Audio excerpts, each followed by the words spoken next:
Scientists and sea biologists say that the mass of squids on the planet exceeds the mass of all people. Keep this fact in your mind while you listen to the story of the Kraken. So no one knows exactly what this giant sea monster looks like. But according to the stories of old fishers and taverns, the records of travelers and legends, the Kraken looks like a giant squid. If so, it has the squid's anatomical properties and reproductive functions. And this is a big problem for us. A female squid can lay anywhere from 3 to 100,000 eggs. Even if most of them don't survive, it's still a lot. Many of these creatures live in the ocean's dark depths that people haven't yet fully explored, and it seems we'll know more about squids soon. The metabolism of these creatures is accelerating thanks to the increase in water temperature, and this causes population growth. Scientists call squids the weeds of the seas because of their rapid reproduction. They can potentially exceed the population of all fish and mammals. Perhaps there will be so many of them soon that they won't have enough food on the ocean floor. They will begin to migrate closer to the surface, small squid and monstrous giant ones. There may be a Kraken among them, or a few, or even tens, hundreds of thousands. And if this happens, humanity and all animals on Earth will face a huge problem. As the kings of nature, people can easily invent poison to destroy Krakens. But how to spread this poison? Giant squids, along with ordinary fish, dolphins, whales, seaweed, and phytoplankton, will suffer if it gets into the water. More than half of the world's oxygen is produced by the ocean. And if people spread this poison in the water, they'll risk disrupting the entire planet's ecosystem. The ocean will become lifeless. So, people have to forget about poisoning the water. For a while, we will be helpless against the squid apocalypse. Let's say a couple of billion squids rise to the surface. A couple million of them are Krakens. The first thing these monsters will want to do is get food. Lunch for them can be both shoals of fish and massive whales, and no one can stop them. Even if Megalodons existed, they wouldn't be able to resist the giant tentacles and strong beaks of Krakens. The fish population in the ocean has declined. This means that people can't go fishing anymore. We can catch fish in lakes, rivers, and seas, but it's not enough. Seafood has become very expensive all over the world. A fish tank with goldfish is a luxury. Of course, humans learn to catch giant squids, which solves the problem of hunger in some areas. The profession of a squid catcher is becoming prestigious all over the world. This kind of fishing is dangerous and requires a lot of strength and courage. The second problem is sea travel. Every day, people transport millions of tons of cargo across the ocean. Huge businesses and economies of entire countries work thanks to such transportation. But now, Krakens swim close to the surface and make any voyage dangerous. One monster can quickly destroy a small ship. 10 or 20 Krakens are able to sink a giant cargo vessel. This leads to a reduction in logistics chains. Communication between continents is now maintained by air. The number of flights is increasing. Plane tickets are rising in price.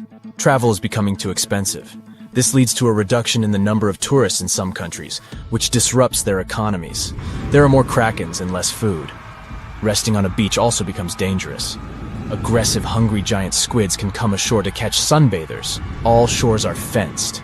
Swimming is forbidden. Of course, scientists invent some things to fight squids. Sound barriers, for example. Every ship is now equipped with a device that launches powerful ultrasonic waves into the water. They scare away all the fish and clear the way for boats. In the beginning, it helps, but then Kraken stop fearing it. Ultrasound only angers them. They pounce on ships and break sound barriers. Another thing that scares them away is sunlight. For millions of years, Krakens have been living on the dark ocean floor. Their eyes are used to the darkness, so they fear the bright light. During sunny weather, ships move freely. But as soon as the sun goes below the horizon or clouds obscure it, sea monsters come out of the ocean depths. It doesn't help much because it's impossible to sail across any ocean within a single sunny day. In addition, there is no guarantee that you won't get caught in a storm when the sun is hidden behind the clouds. That's why people invent powerful floodlights. They direct their beams at monsters' heads and drive them into the dark depths. Such projectors are expensive because they require a lot of energy. Only some ships can afford such a device. And while people seek more effective ways to fight Krakens, squids multiply, and this becomes the solution to the problem. The ocean is running out of fish. Food is not available on land. Like a snake devouring its tail, squids start fighting with one another. The water foams, and squids cling to each other with tentacles. Big krakens defeat smaller monsters. Their population is shrinking. A few giant squids the size of the Eiffel Tower survive after long battles. And when the fight is over, little squids come into play. Billions of cephalopods pounce on giant krakens. They are like flies clinging from all sides. Giant monsters can't fight them. Great, the problem with voyages is solved. Large ships can set sail, but it's still dangerous for people to swim in the sea since tiny monsters are still hungry. Logistics chains have been restored, but fish are still scarce in the ocean. Squids, like parasites, don't allow other creatures to dominate, and here, scientists come to help fish. Let's go back to our reality for a second. There's such a thing as a gene drive. It's a substance that changes the genetic code of living creatures. For example, scientists have implemented a gene drive in mosquitoes that cause malaria. Biologists changed the genome of these insects, so some female mosquitoes became infertile. Then these females spread the gene throughout the mosquito colony. As a result, more insects that couldn't conceive appeared. They continued to spread the gene, and this went on until the population reduced significantly. A gene drive is a low-cost way to get rid of invasive species of insects or rodents. Thus, scientists can control the population of entire species. But such actions can be dangerous. If some animal disappears, it can disrupt the whole ecosystem and lead to the disappearance of other animals. In the case of mosquitoes, nature didn't suffer much. So scientists use a gene drive against squid. But why couldn't they do it from the very beginning? Ordinary squids didn't pose a threat, and their average life expectancy is from 3 to 5 years. If scientists had launched a gene drive, then in 7 years all small squids would have disappeared. But it wouldn't have worked with krakens. According to myths and legends, one such monster can live for several hundred years. Now, when small squids have solved the problem with large ones, a gene drive comes into play. It takes several years to get rid of the squid. The ocean ecosystem begins to recover. People take fish and marine mammals from seas and rivers and transfer them to the ocean. The population of whales, sharks, octopuses, salmon, and hundreds of thousands of other species is growing. But then another threat awakens in the depths of the ocean. It turns out that when squids and krakens lived on the ocean floor, they didn't let even more terrible monsters move to the surface. Now that all arthropods have disappeared, new monsters are breaking free. First, marine earthquakes begin. But then, scientists discover that it's not the seabed shaking. Those are the backs of giant crabs. Hundreds of thousands of armored monsters with claws are rising to the surface. And this time, they can come ashore.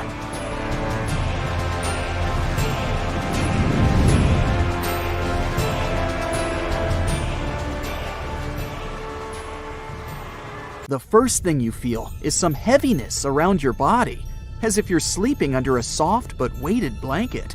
It feels nice, and you're too lazy to do anything. Fortunately, you gather enough strength to move the blanket. You open your eyes, and it's weird. You're surrounded by some blue glow. You want to rub your eyes and discover that you have tentacles instead of hands.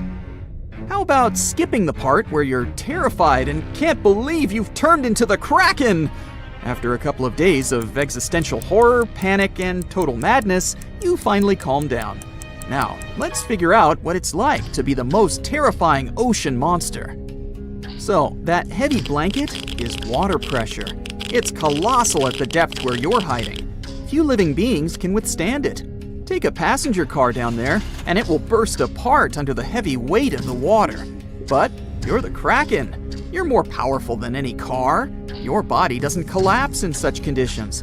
Your thick elastic skin can withstand any pressure, and strong muscles allow you to move freely here. And here's the thing with the blue glow. You're so deep down that sunlight almost doesn't penetrate here. It's hard to tell where's up and down because of the water pressure. But fortunately, you have huge eyes that, like the lenses of a telescope, catch the light coming from the surface. An ordinary person can't see anything except darkness at this depth. But you have something like a night vision device built into your eyes, so you see this blue glow. There's almost nothing at this depth. It's only endless, heavy emptiness. You can see a few fish and several wrecks of sunken ships.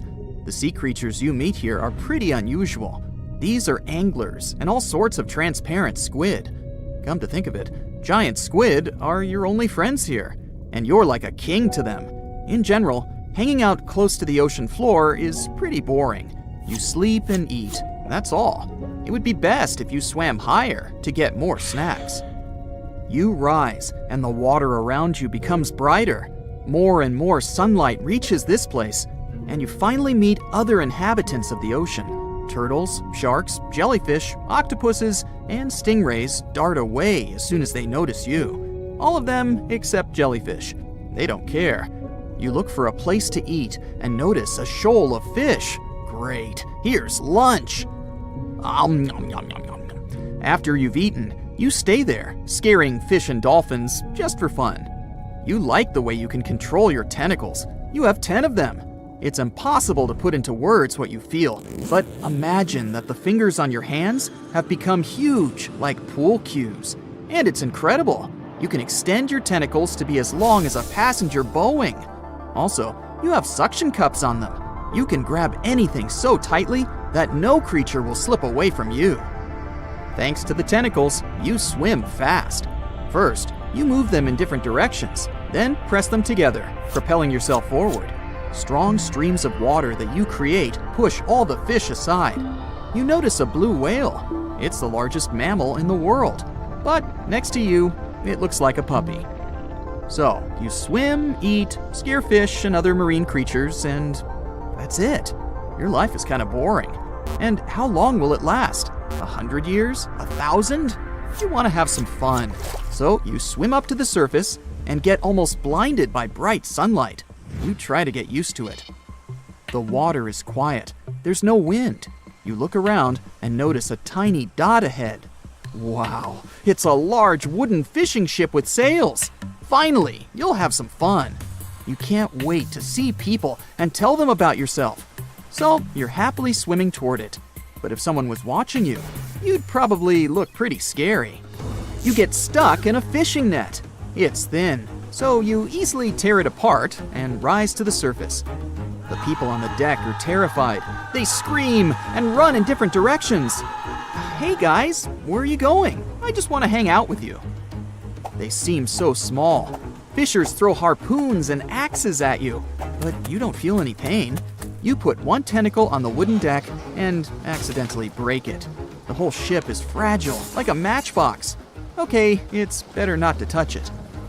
You turn around and accidentally flip the ship over. All the people that were on board are now in the water. Fortunately, you have enough tentacles to save them all. You catch every fisher and see the horror in their eyes. Someone even faints. You put the ship back on the water and help the people return to the deck.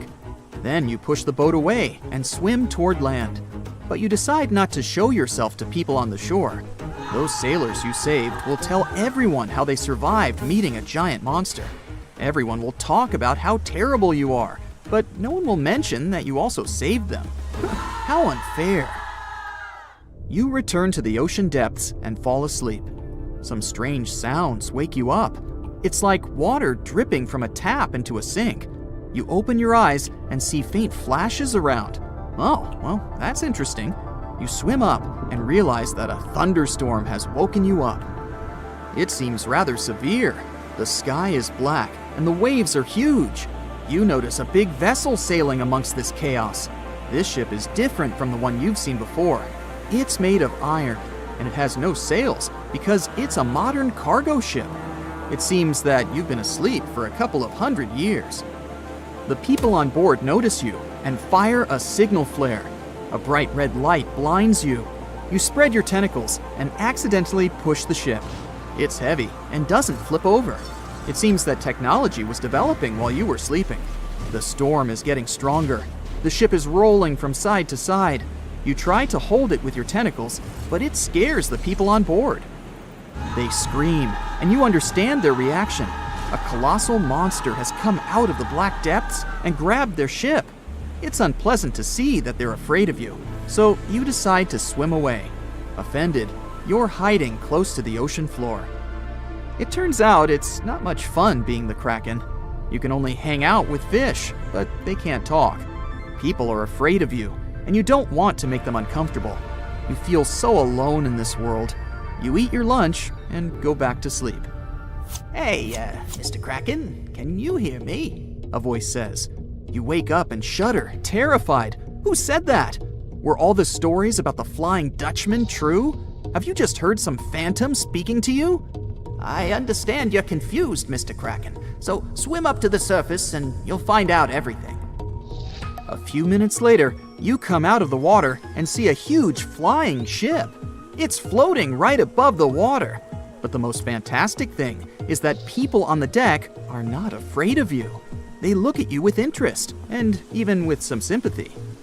You notice a man in a strange helmet among them. Hi, it's me talking to you, thanks to this telepathy device. You can think about anything too, and I'll hear you. It's the 24th century. People have invented technologies for communicating with animals and fish. They found out that almost all creatures have no thoughts and live following their instincts. But then, people detected some brain activity coming from the ocean depths. They discovered you. You seem to be one of the most intelligent beings on the planet, and people are very interested in communicating with you. Finally, the centuries of your loneliness are over. It's dark, and you can't see anything. There's slime all over. The ground is soft and moving. You try to find your way around by feeling the moving walls around you. After a while, you hear some painful screams in the distance. You call out for help, but no one responds. You're a captain of a ship, and you are just consumed by the mighty Kraken. You keep tumbling over, not knowing if you're even going in the right direction. The screams get louder and louder. It's only a matter of time before you see someone. As you make your next step, a large piece of wood swooshes past you, almost knocking you down. That piece of wood was from the ship that the Kraken had swallowed. It had also swallowed the entire crew alive, so they must be somewhere inside the beast's belly. You keep following the screams. They lead you down another path that looks like an esophagus. You grab a piece of wood and slide down the slimy insides. It's dark, so you rip out a piece of cloth from your shirt and wrap it around a large plank, setting it on fire. This makeshift torch allows you to see where you're going in proper detail. You can see the large veins pumping inside. Each vein can fit more than 3 people through it. After a while, you start seeing more debris from your ship, including the treasures you had discovered and kept in the bottom. But now, those huge piles of gold are worthless, since you're out looking for your crewmates in this dark, smelly interior. You reach a point where there seems to be multiple tunnels around, each leading to a different point. You know it's impossible to climb back out from the mouth, so going deeper is the only solution. You decide to go with your gut and slide down the smallest tunnel, which is covered in slime and other liquids. You snuff out your torch and tuck it away to use it again later. You slip through and get stuck for a while. The Kraken is still swimming, but seems to be taking a break and stops. The giant veins and blood vessels slow down, and the flesh tunnel that you're crawling through becomes wider. Before you know it, you are plummeting down the large shaft until you reach a liquid pool. The second you splash in it, you start to feel the acid burning through your clothes. You're in one of the Kraken's stomachs. You take off your shirt and paddle on a plank, rowing yourself across the acidic lake. You can see more broken pieces of your ship scattered around. Out of nowhere, the Kraken springs into action and starts swimming rapidly. You don't have a choice but to hold on to the plank and keep yourself afloat without any acid going into your eyes. You shut them. Now, you're tossed further down the stomach where the digestion is happening. Over here, the acid is even stronger and melts anything that's in it. The smell is atrocious, and you can't find your way to leave. But in the distance, you see some of your crew members stranded in the middle of a small stomach island. You see some sharks still swimming around that haven't been digested yet. There's nothing you can do at the moment but try to get through and make it to your crew members. You get on another piece of wood and row yourself toward them. This time, the stomach acid is melting the wood away. Luckily, someone from your crew tosses you another plank, so you hop onto it and row your way to them. You climb ashore. Everyone is happy to see you. You try to figure out a way out, but the exits are covered in acid. More water seeps in along with plenty of marine animals. The acid levels are rising, and everyone huddles together. After a while, the Kraken swallows a large humpback whale that's thrashing around the acidic water. It's making the Kraken upset, so it starts moving, tossing everyone around.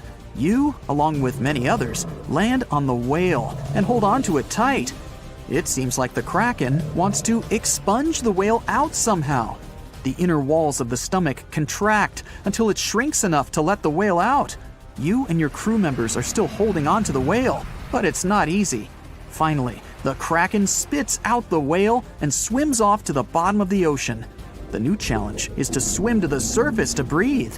The whale pushes you and everyone else up. Without it, no one would have made it to the surface to catch some oxygen. You don't know where you are. Some of your crewmates grab onto some loose pieces of your ship to stay afloat. You swim to one and climb aboard. The sun is starting to set. There's nothing in sight. The crew is feeling cold and hungry. Worst of all, it's feeding time for the sharks. Everyone climbs up on their planks to stay out of the water. Before you know it, shark fins start to pop up from every corner. There's nothing to do except survive the night. The next day arrives. No one has managed to get any sleep. Everyone decides to fix all the planks together and row towards the sun. While other people debate another direction, the whole crew listens to your final word. The sun is scorching and everyone's energy is low. There's no fresh water to drink. No one can catch fish for eating. There's still the ever-looming threat of sharks and the Kraken. One of your crew members spots something in the distance, which appears to be an island. Everyone cheers and hugs each other and paddles their way there. After a few hours, you reach the island and stuff your hands in the sand. Someone is running around, while others embrace the sand and palm trees. But for some reason, something seems off. Some birds are flying around. They aren't scared of you.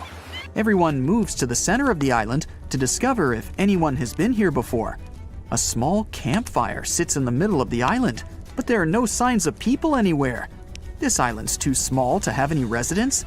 There seems to be no sign of anyone who has ever visited it, besides the campfire. After a while, the island starts moving. Everyone climbs a tree, and water covers the island. In the distance, you see a large figure emerge from the water and turn towards you. It's a giant sea turtle. You were on the back of a giant sea turtle this whole time. It moves gracefully across the water and stops after a couple of hours. The crew members build some huts and start a fire to cook some food and sleep comfortably. You look out in the distance and at the night sky with the stars populating the horizon. You climb the highest tree to get some rest and peace. Far away, you see the Kraken swimming around and getting closer to the turtle. But compared to it, the Kraken is only the size of a shoe compared to a person. The next day, you tread around and discover the rest of the Turtleback Island. Some unique animals you've never seen before are living here. Some of the most exotic birds are flying around, and the animals don't seem to take you as a threat. You reach the top of the mountain covered with trees and vines to get a good look at the island. You have a panoramic view of everything and discover that there's a huge hole in the ground right below you. And you see what appears to be digging tools left by other explorers. You gather your crew and rush to the hole. You have to make your way through vines and climb over some challenging terrain to reach there. The main question is, where does this hole go if the bottom of this island is a giant turtle shell? You step on the site and see many abandoned tools and plans. You pick up a map and see that there is an X marking for treasures beyond anyone's imagination. You gather your crew. Everyone picks up some of the equipment. Another scary question is, why did they abandon this equipment? You study the plans. They state all the steps except the final one, which no one seems to have figured out. After a while, you descend the hole and make your way towards the bottom. But what you discover is even more shocking than what you expected. And you'll have to find out what it is next time. The Kraken is a colossal squid, a legendary sea monster, the biggest hunk of calamari you ever saw. And if this monster had existed, the world would have changed beyond recognition. The Kraken has powerful tentacles, solid muscles with suckers at the end. They're just impossible to escape. The Kraken can break a ship in half or just pull it down into the depths. But the worst thing about the Kraken is its size. According to old sailor stories, the Kraken reached 5,000 feet in length. That's almost 10 soccer fields. Hey, maybe the Kraken could play soccer. The Kraken legend said the monster was so giant that sailors mistook it for a small island. In past centuries, it would have been impossible to defeat such a beast. If the Kraken existed in reality, it might have had offspring. Yeah, in all the world's oceans, there would be giant monsters that could sink any ship. It's unlikely that the Kraken would have competitors in its habitat, so its population would grow strongly. Since the Kraken is enormous, it would need lots of food, so the population of other large sea animals would fall significantly. Blue whales, great white sharks, other giant squids, all the big sea creatures would be endangered. Many people are starving because of the reduction of large fish in the ocean. Urban economies that rely on fishing will be in decline. Prices for small fish around the world are getting more expensive because it's unsafe to fish.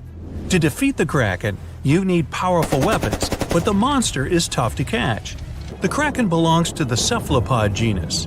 This species includes squid and octopus, some of the most intelligent creatures on the planet.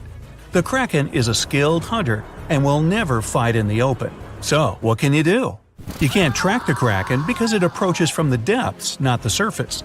Though you may be able to tell that the monster is somewhere nearby if a lot of fish surface. When the Kraken swims, it scares all the fish in the vicinity. But it might already be too late. A huge tentacle emerges from the water, resembling a high tower. This tower falls on the deck of the ship, shattering it. The sailors scream and run. The Kraken lands a second blow, and the vessel is almost capsized. Next, the Kraken wraps its giant tentacles around the ship and pulls it to the bottom. Oh boy! What if the sailors managed to detach the ship from the tentacles of this monster? With the help of powerful weapons, the ship's crew strikes back. The Kraken retreats under the water. It's hurt, angry. It seems the battle is over, but here comes the worst. A whirlpool forms beside the ship. Thanks to its considerable weight, when the Kraken dives, it creates a whirlpool behind it. Like a drain in a giant bathtub, this whirlpool sucks the ship down. The battle with the Kraken is lost. Well, that was unfortunate. You might be able to defeat the monster if you can anticipate its attack in advance. But the Kraken can see you and your ship before you can see it. Colossal squids live in deep waters, and they have the largest eyes among all animals. The squid's eye is the size of a dinner plate. Thanks to this, they can see their prey from far away. Similarly, a Kraken would spot the ship much sooner than sonar could pick up the Kraken. It would always have the drop on you. Well, that's not good. Around the world, cargo transportation by ship is declining. Airlines provide the only safe connection between the continents. This will increase air pollution. The most successful enemy of the Kraken is submarines. They travel at great depths and are equipped with powerful echolocators to help detect the Kraken in advance. Subs are well armed too, and the round metal body is not so easy to destroy.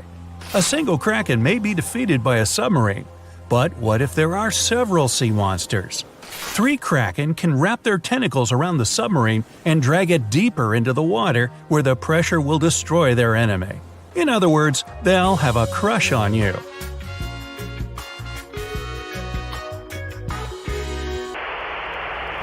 The existence of the Kraken will have dramatically changed the development of many countries. What if Christopher Columbus, on his famous journey, noticed an island that he thought was the New World? He approaches it, but tentacles emerge from the island and sink Columbus's ship. The colonization of North America is delayed, maybe until airplanes are invented, and the first crewed flight wasn't until the 20th century. There would be no Hollywood. There would be no hamburgers, no famous American music playing. There wouldn't be YouTube, which means you wouldn't be watching this video right now. Worst of all, the internet wouldn't exist either. And all this because of one stupid monster squid. The Vikings wouldn't sail on their long ships to raid and settle foreign territories. The history of Norway, Sweden, Finland, and other Nordic countries would have changed drastically. Hey, maybe the Titanic wouldn't have hit an iceberg, but a giant sea monster instead. Though it's unlikely that people would take trips on huge ocean liners in a world where the Kraken exists. Maybe though, the Kraken isn't all that aggressive. Still, they need a lot of food, and because of the growing population of these monsters, there will be much less food in the ocean. Therefore, the Kraken will increasingly come to the surface for hunting. In the future, the Kraken will migrate closer to the shore. In many countries, people then are not allowed to swim in the ocean. Imagine floating on the waves and a monster the size of a skyscraper is swimming right below you. Relaxing at sea and on the beach will no longer be popular. Many countries that live off tourism become impoverished. When the Krakens grow hungrier, they try to capture prey from land. A huge squid could attack small port cities. Houses, docks, streets, everything can be crushed.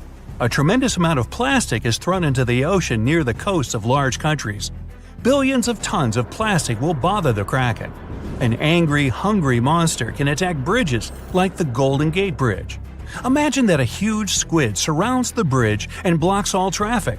Some of these squids could break the strong cables with their power, and the entire structure would collapse into the water. Ooh! It's good that the Kraken doesn't really exist to swim in our seas and oceans, at least as far as we know.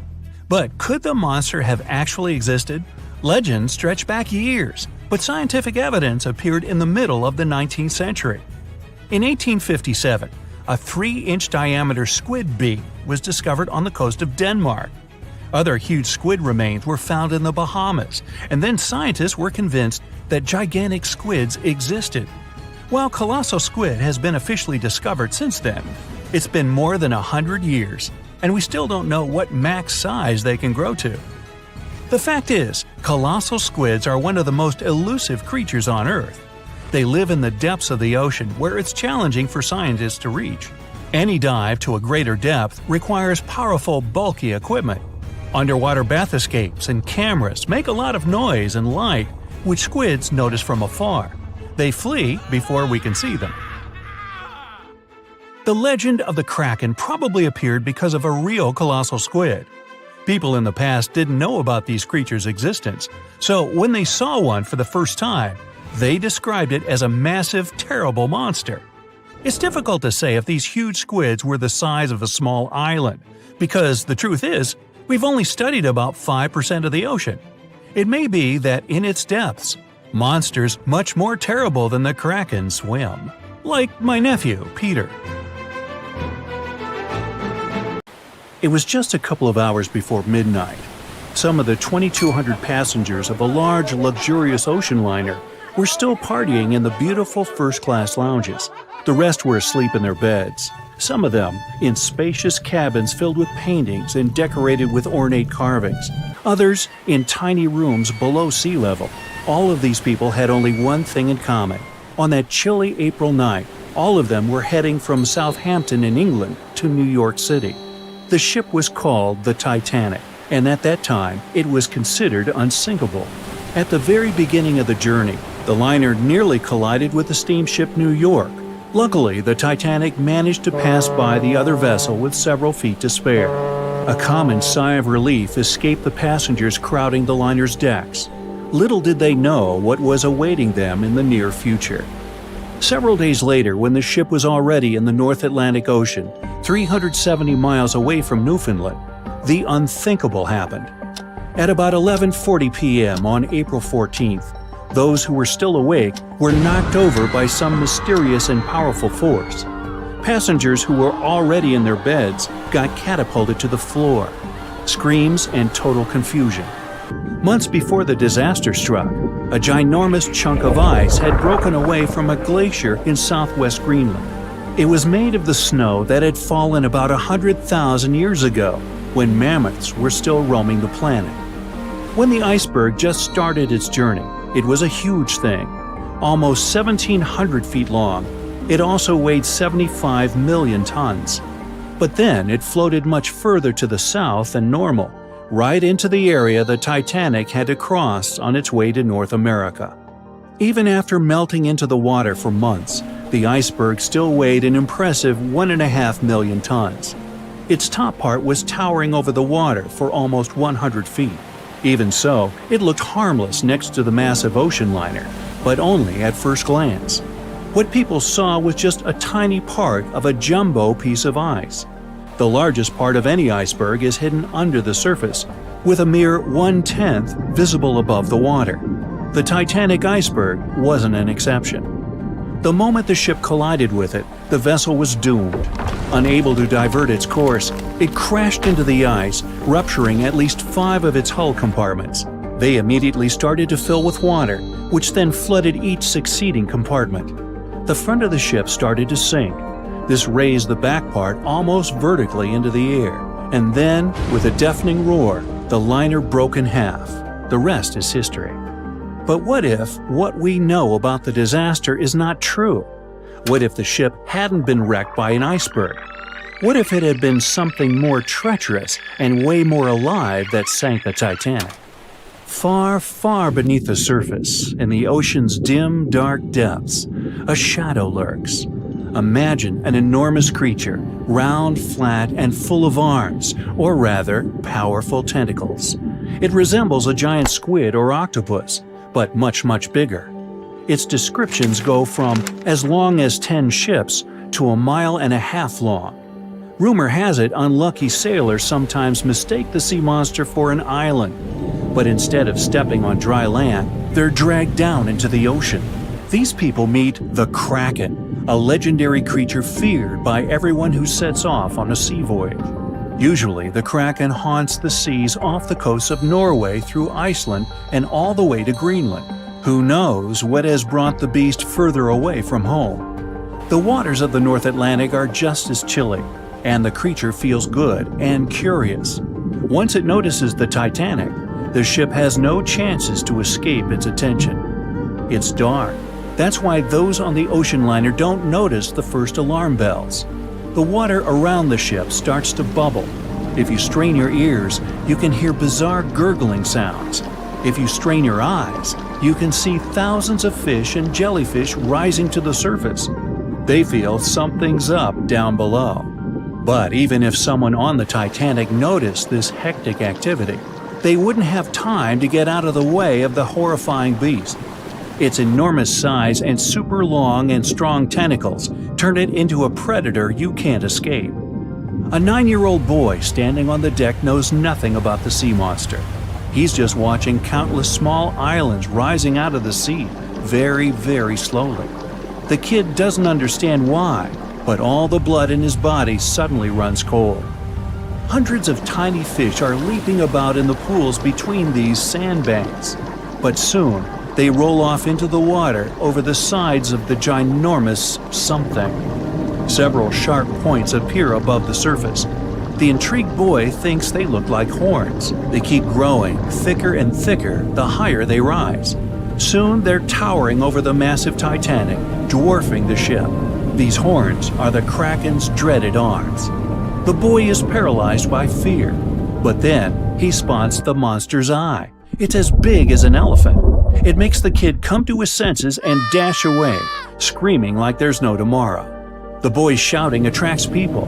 They gather along the ship's side, trying to spot what scared the child so much. And then they see. First one, then more and more passengers and crew members lean over the railing to get a better look. They aren't being careless, they're just in shock. Indeed, it's hard to believe your eyes when they tell you a dreaded beast is about to attack the ship you're on. Plus, it's dark, and no one can see clearly what that huge shadow is. But the next several minutes prove it's not a mirage. All of a sudden, the creature rises one of its monstrous arms and stretches it toward the vessel. It might very well be longer than the liner's entire hull. Women start screaming and fainting. Men seem to be just as terrified. Those who have managed to keep their heads clear sweep up kids and run for shelter. That's when the first powerful hit shakes the vessel. The Kraken's had enough waiting. It's ready for action. Panic engulfs people on board the Titanic. Running around aimlessly and screaming, they create chaos that makes the beast even more interested. Normally, the monster just wants to be left alone. It rests deep down on the ocean floor, using its long tentacles to tether itself to the bottom and lazily hunt for food. It only rises to the surface when the weather's unusually warm, or when it gets disturbed. The Titanic is probably too massive and loud. It draws the creature out of its slumber. When the beast gets to the surface and sees a large, glistening boat, wow, the thing mesmerizes the creature. It holds out one of its tentacles to touch the unusual construction. The material is hard, and the beast wonders if the thing will break when squeezed. Without wasting much time, it wraps several arms around the ship and tries to squish it. Tiny creatures fussing around, falling overboard, and making annoying high-pitched noises start to irritate the Kraken. It's getting angry. Easing its grip, the monster circles the Titanic several times, getting ready for the next attack. This time, the strike is much stronger. It bends the metal and makes it brittle. One more movement of a deft tentacle, and the ship starts to fill with water. The Kraken retreats, as if to enjoy the results of its efforts. But then, it notices the ship trying to speed up in futile attempts to put some distance between itself and the monster. People on board the Titanic heave a sigh of relief. The beast is nowhere in sight. Little do they know that the Kraken never lets its toys get away. The ship is beginning to slow down. Its rear part is slowly lifting up, and the front is going down underwater. Passengers and crew members are falling over onto the decks. Most of them are too scared to make a sound. That's why everything's happening in almost complete eerie silence. Until the ship breaks into two parts under its own weight. The crash is so powerful that it scares away even the Kraken. Spooked, the beast dives back into the ocean, which creates a massive boiling whirlpool in that spot. The suction is dragging what's left of the Titanic to the depths of the ocean. The most tragic thing here, though, the Kraken isn't even interested in people on board the ship. This creature is content to munch on fish. It doesn't need bigger prey. It's the animal's curiosity that's now pulling the huge ship down to the bottom. Does the majestic liner have any hope? I think you know the answer.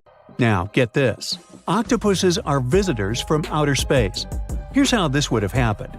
Ice kept eggs of octopuses stuck in spatial bodies crashed into Earth. Then these guys would have mixed together with a pre-existing set of genetic information available on our planet. And presto, octopuses were born. Well, it may be a long stretch to justify that the highly intelligent octopuses are extraterrestrial beings. But the idea is based on a theory that has been around since ancient Greece, something known as panspermia. Now, panspermia is a hypothesis that says life exists all around the universe, not only in planets. So, things such as space dust, asteroids, and even spacecraft have their share of life glued to them. And when they travel across the galaxy, life is disseminated. This strand of thought has been polemic, since it goes against the idea that all life originated right here on our planet. But as much as this new octopus theory might be refreshing, it doesn't contribute too substantially to the search for life on other planets. It's just too hypothetical. Now, octopuses are in fact incredibly old. The oldest known fossil belongs to an animal that lived almost 300 million years ago. FYI, this is before our dinosaur buddies roamed the Earth. Wait, there's more! Octopus arms have a mind of their own. That's because 2/3 of their neurons lie in their arms, not in their heads. This means that their arms can problem solve how to open a shellfish, while their owner is worried about other stuff entirely. Talk about ninja-level multitasking. Oh, and like other animals, such as chimpanzees and dolphins, octopuses have proven to be good at maneuvering tools, like picking up old shells and using them as a temporary home. Now, of course, the most intelligent animals on our planet are humans, according to humans. But we don't seem to give pigs enough credit. Pigs are so smart they can play video games. No, not Minecraft. But in a recent academic study, scientists had 4 pigs play a joystick game. They had to manipulate the stick so that the moving ball would hit the wall and then they would get a treat. All 4 pigs did great in the test, which was surprising even to the scientists. Now, pigeons also aced an impressive test. They were trained to differentiate a Picasso painting from a Monet one, which they had no trouble learning. Then they were able to apply this knowledge, identifying works of art they had not previously seen, meaning they really understood the difference between each painter. Poor things are always seen as a nuisance. Now, if we placed kangaroos in an animal's most amazing ability contest, they'd win. It's mainly because they break the four-legged rule. A special species of kangaroo, the red kangaroo, uses its tail to help propel it forward. Now, visually, it has 4 limbs, but in practice, it uses 5. They're biologically built to use their tail as a 5th limb, since it's packed with articulated vertebrae and thick muscles. Of course, it had to be an Australian animal. Okay, jokes aside, Australia is home to a variety of unique animals, like the most venomous snake in the world. This not-so-cute reptile is known as the inland taipan, and its venom is enough to take down 100 humans. And still, on the topic of dangerous animals, the island is also home to one of the world's most venomous spiders, the funnel web spider, which can be found not too far away from downtown Sydney. Yikes! The Little Mermaid may have shown us that life is good under the sea, but she didn't mention anything about the bizarre ways of the anglerfish. Anglerfish are those special types of fish that have a huge whip nose connected to the front part of their bodies. They look like they're forever holding a lantern in front of them, except that the little lantern they carry is a type of bioluminescence, and is far from romantic, as anglerfish use it to lure smaller fish in as their meals. It was back in 1999 that scientists discovered that these little guys spend most of their lives upside down. They had never seen anything like that. Hovering above the Pacific Ocean floor at a depth of around 16,400 feet, where light almost doesn't even reach, there they were. They do this because since they live so close to the seafloor, their built-in lantern illuminates the ground in search of food. They might be weird, but they're also pretty clever. Recently, scientists have discovered a species of animal that has neither a brain nor a head and is pretty smart. Meet the brittle star. This 5-armed creature is a bundle of nerves, and it has proved itself to be super clever. In a recent experiment, scientists would dim the light while they fed brittle stars their favorite treat, yummy shrimps. After 10 months of conditioning, these babies would creep out of hiding as soon as the scientists turned off the light in the room they were in. Surely they were expecting to enjoy a delicious meal. Now, we really shouldn't judge a brain by its size, or lack of brain in this case. There's something known as the orange cat behavior, and apparently it's not just a meme. So far, scientists have been able to understand that coat color is connected to a feline's gender. And since orange is an X chromosome, orange cats are usually males, like Garfield.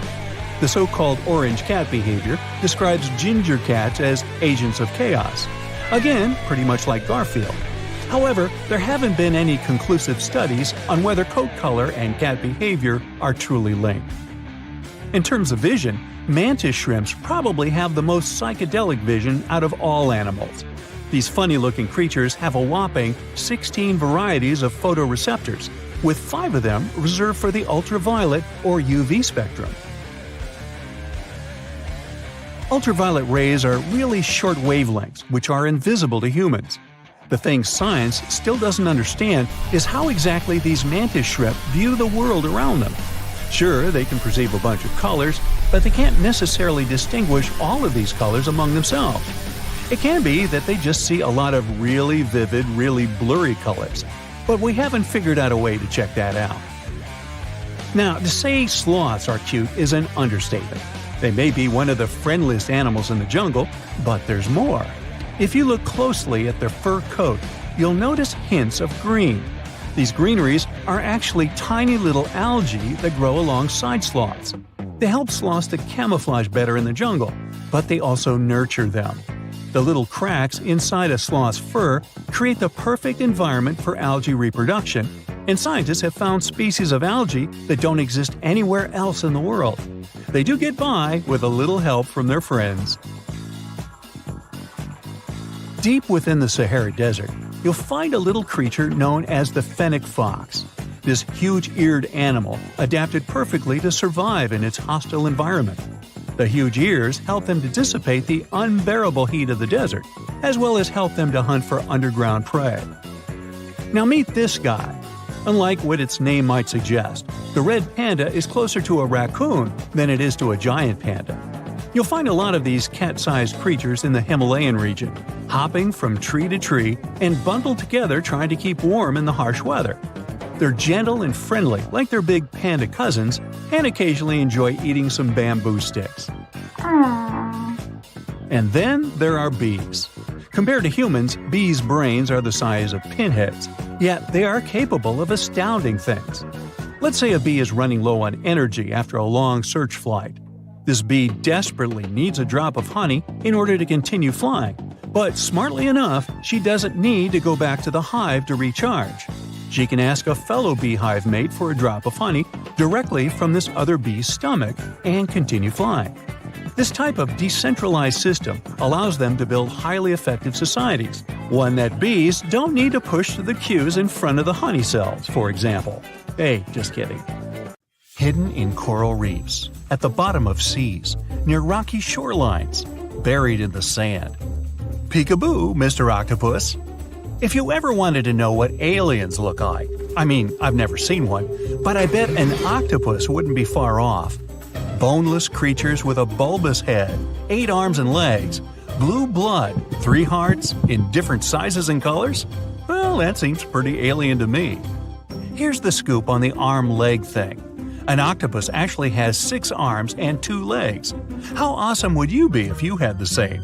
You could play yourself at your favorite video game. This animal is highly intelligent. Well, when you think about it, who wouldn't be with 9 brains? They have 8 brains in their 8 arm-leg things, and a central one in the shape of a donut in their head. That means that when an octopus swallows, the food has to go through its brain. Their central brain has 180 million neurons, and there are more than 40 million neurons in each of their 8 arms and legs. Neurons are nerve cells that send and receive signals all over your body. Don't feel down, you've got about 100 billion of them in total. Your brain controls your arms and legs, but with an octopus, each arm is actually kind of independent with its own special brain, held together by a bigger central brain, kind of like the conductor of an orchestra. The central brain sends higher-level signals to each arm, saying things like, "Move to the left, there's a crab behind the corner," or "Touch this silly human's foot, let's mess with him a little bit." No matter how smart their arms and legs might be, an octopus still needs to look after them all the time. Not that they're going to get any crazy ideas and run away, but an octopus has no idea where its arm is unless it sees it. Yup, the arm is like a secret agent, sending detailed signals about things like taste or texture, but somehow its GPS got lost or something. Your body has a special ability called proprioception. Basically, you always know where your arms are, even if you can't see them. That's how you can scratch your back without suddenly thinking you have no arms, or even get up in the middle of the night, half asleep, walk around, yawn, grab basically any food you find with your eyes still closed. Whoops, sorry tiger, was that your tail? Yeah, and stuff your mouth with it. Nuh-uh, doesn't work with an octopus. This fella can't get any food unless it's looking at its arms grabbing it, which is probably way creepier for its prey. Come on, tiger, I said I'm sorry. There's a good reason for this feature. We have a fixed map of our body in our brains, but an octopus has a soft, fluid body that changes shape all the time. Having a fixed picture of what it looks like would be impossible for an octopus. It's so flexible, it can squeeze through a hole the size of a dime. That's how it can hide in tiny crevices, safe from big, sharp teeth. You're swimming around, snapping some underwater pics. You see an octopus, your eyes meet. Nah, relax. An octopus is more curious than anything. It doesn't actively go after people. It can attack when it feels threatened, though, or if you tease them too much. Also, it's not unusual for them to stick to your arm. They just want to see what you got. But that usually only happens when divers and snorkelers stick their hands into holes in the coral. Well, good, that's something I'd never do. If you're not into the idea of seeing an octopus on your next snorkel trip, relax. You probably never even see one anyway. Whales, bigger fish, seals, they all go after the poor octopus and are much faster, so it needed to come up with a good way to escape. It's not that fast, strong, or scary looking, but aha! Camouflage! Perfect. Yep, you may think you're just looking at a seaweed-covered boulder, some cool multicolored algae or coral, and sometimes you may think there's only sand down there by your feet, nothing to look at. Well, think twice, because this animal doesn't just adjust its color to its background, it can also change the texture of its skin to camouflage even better. Smooth, spiky, bumpy, or anything it needs to adjust to its surroundings, all in the blink of an eye. Anything to add, water chameleon? These swimming geniuses like to use tools, just like dolphins, crows, and chimpanzees. For instance, say some poor coconut shells are endlessly floating around in the sea with nothing to do. Great news for our octopus. It swims along and turns the shells into its own mobile home. They can maneuver rocks, open clamshells, and even some child-proof bottles. The octopus is a quick learner, and there's a chance it even has a better long-term memory and short-term memory than humans. Yeah, right, like it could, wait, where was I? Oh yeah, ink. That's what the octopus is most famous for. When something big and nasty is about to catch up to it, the octopus squirts its blackish ink to confuse what's ever behind it and can even temporarily blind it. So, don't mess with an octopus. What's the craziest thing you've done when you're bored? No need to ask an octopus that question twice. When you put an octopus in an empty tank without interesting toys like flower pots, shells, bottles, or fun-shaped coral, it gets pretty stressed out and extremely bored. It can even eat its own arms. Still, that wouldn't be the end of the world.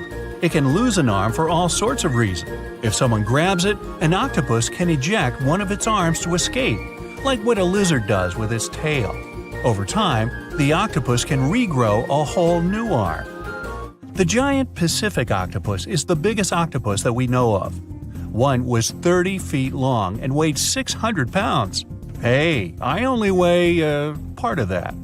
A more regular-sized octopus is usually about 22 pounds. You know, cute dog size.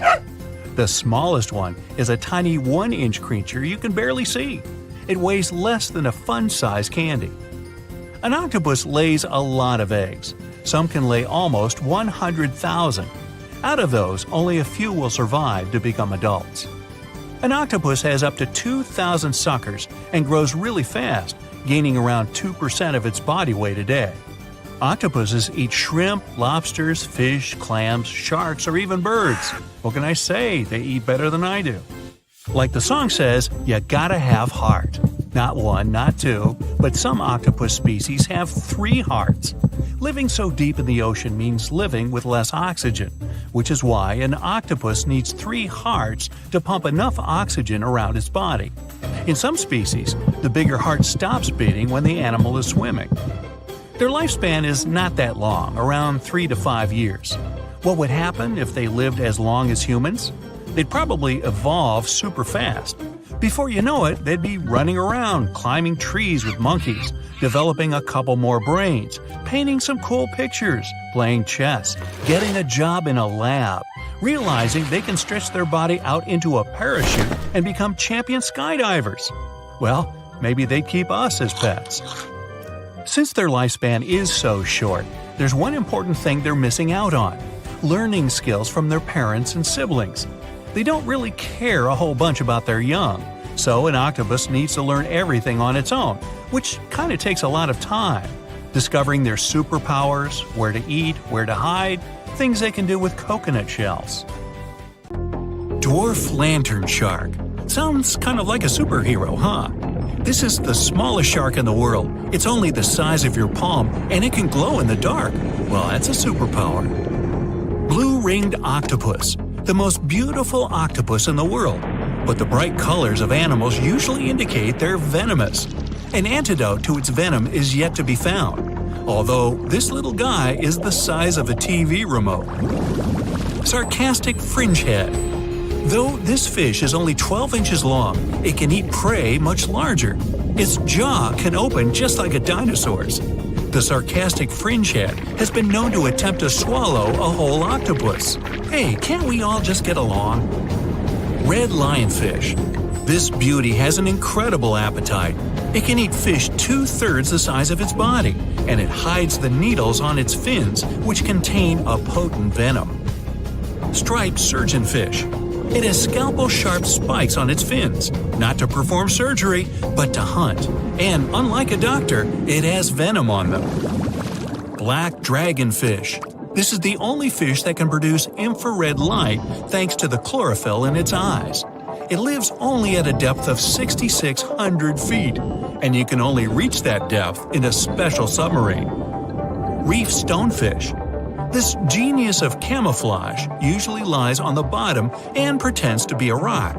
Tourists can often step on it, and sharp needles on its back can easily cut even through the hard sole of a boot. Viperfish. This fish, the size of your forearm, has the largest teeth in relation to its head in the world.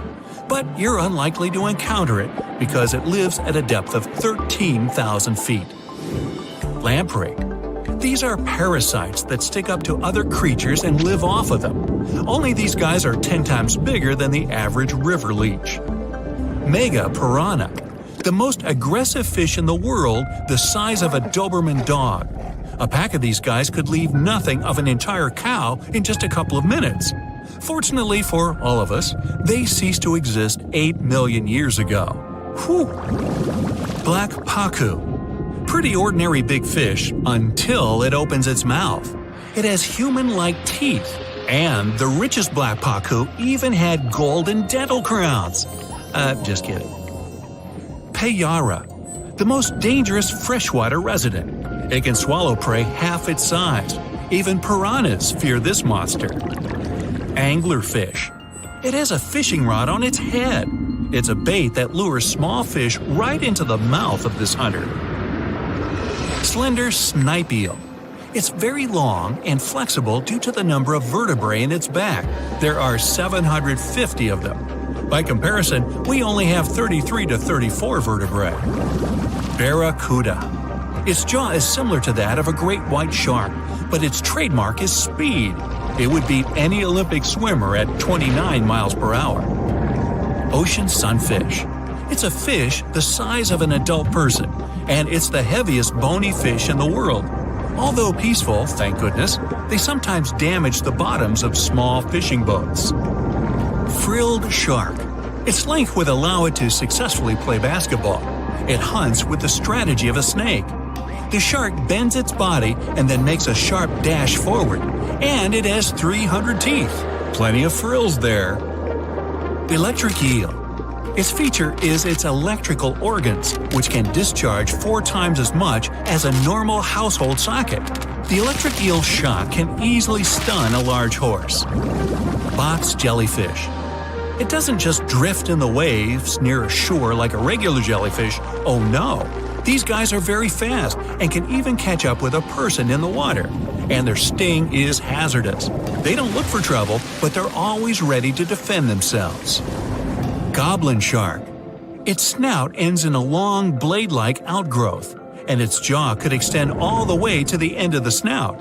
It's one of the most terrifying sharks in the world, despite its tender pink color. Saltwater crocodile. This is the most bad-tempered crocodile on the planet, and one of the largest at 20 feet. They're not afraid of humans and only consider us as food. Hey, don't snack on me. Great white shark, the most notorious inhabitant of the oceans. Once, a great white shark pierced the bottom of a tourist yacht. The boat sank, but luckily no one was injured or eaten. Greenland shark. These are the real long livers of the marine world. They have a very slow metabolism and can live up to 300 years. For comparison, the oldest human was 122 years old. Giant oarfish. This fish is as long as a giant anaconda, and it holds the title of the largest bonefish in the world. Giant manta ray.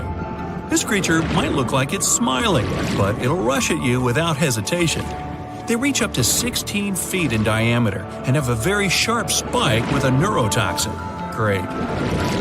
Orca.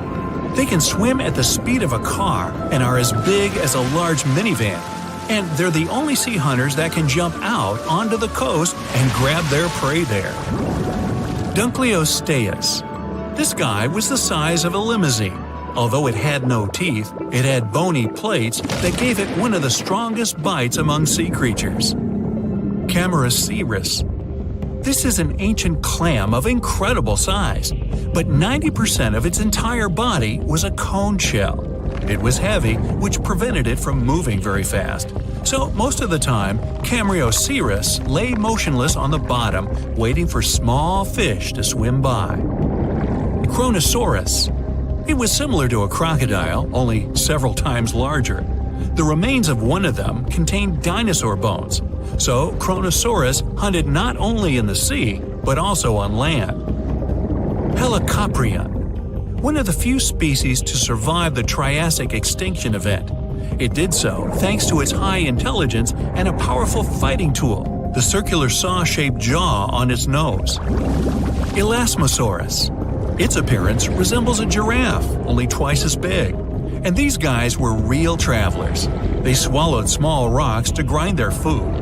300 rocks from all over the world were found in the remains of one of them. Colossal squid. It weighs as much as 2 polar bears and is 5 times as long as a human. They're extremely rare, but still exist far out in the cold waters of our planet. Humpback whale. Like ordinary whales, they feed on plankton and small fish, using their mouth as a huge net. They use their giant tail to stun large schools of fish. Mosasaurus. Aren't you impressed that I can say these Latin names? No? Oh well. The Mosasaurus were as big as a subway car and were the kings of the seas 66 million years ago. Their jaw and skull were snake-like, and they could swallow their prey whole. Today, we can still find their relatives, the monitor lizards.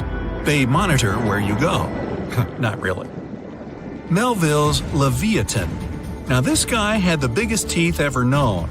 They were basically as big as half your hand, and their appearance resembled something between an orca and a sperm whale. Leadsichthys. They were bigger than a school bus, but they weren't hunters. Their large size prevented them from being fast, so they fed mostly on plankton. Megalodon. Ooh, the most famous ancient sea creature. They were heavier than a tank or even a small house.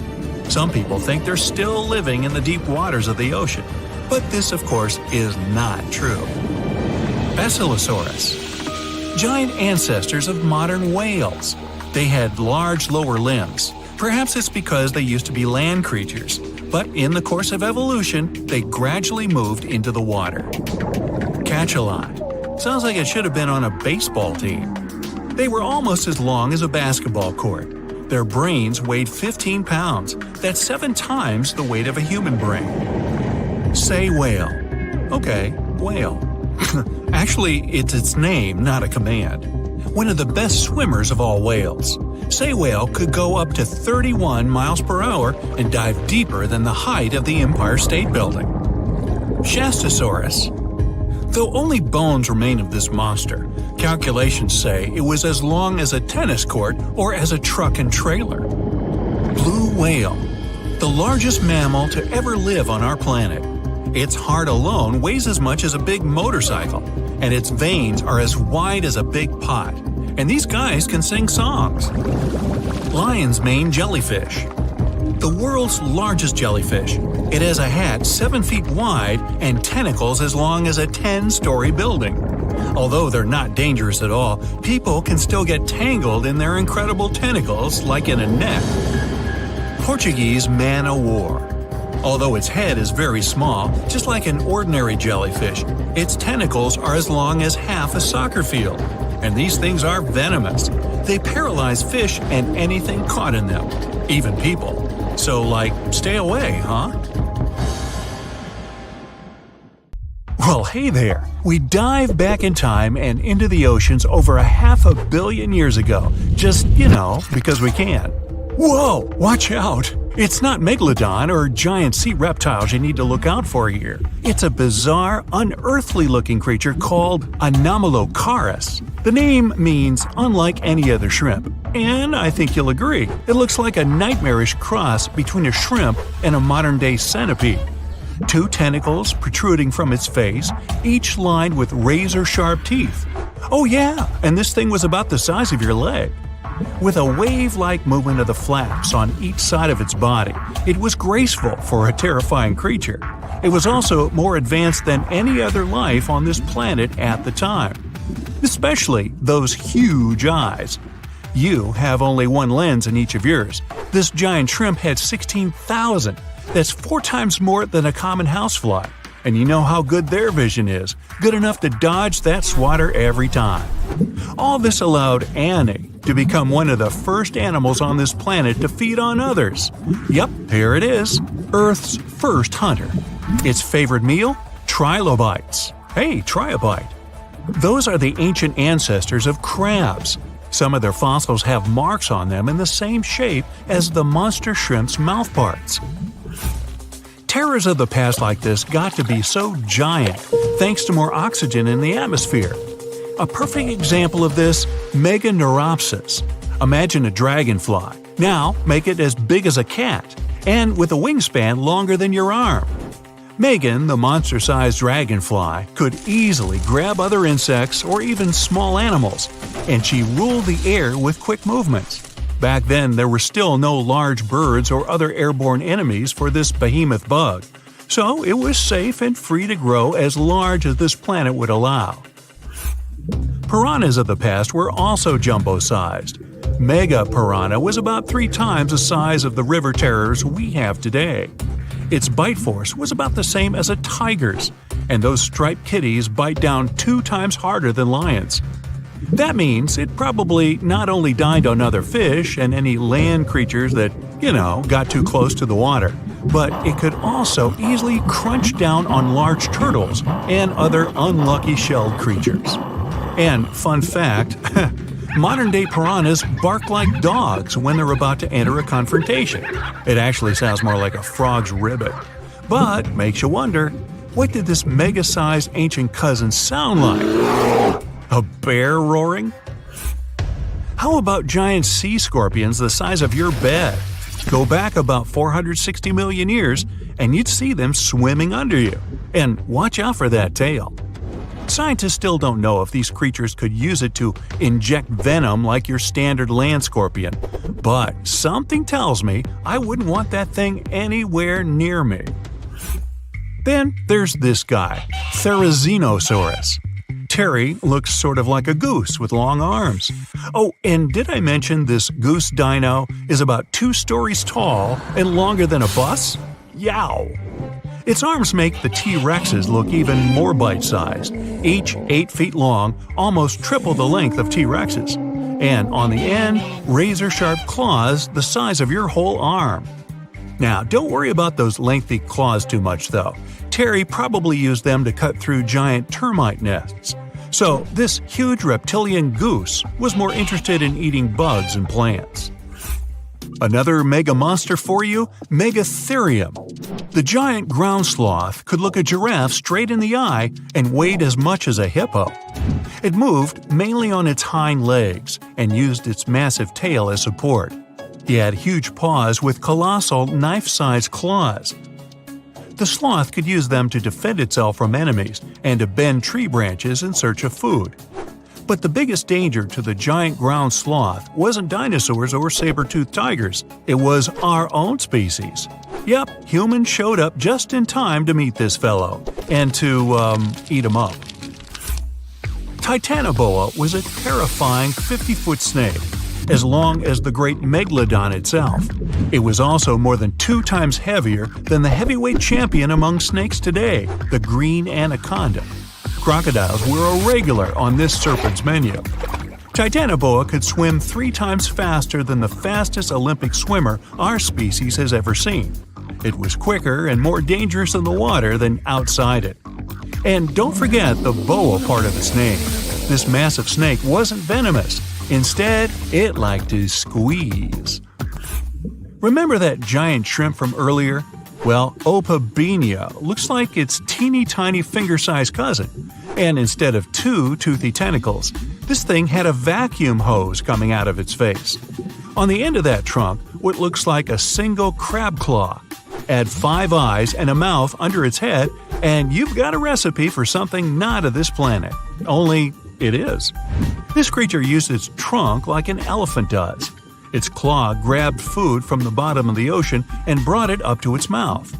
This thing is so weird-looking that, apparently, when the scientists who discovered it presented his findings to an audience, they all laughed as if he were joking. Now, a real-life monster, the Tully monster. From a distance, it looks a bit like Nessie, that long neck and teeth-lined jaws.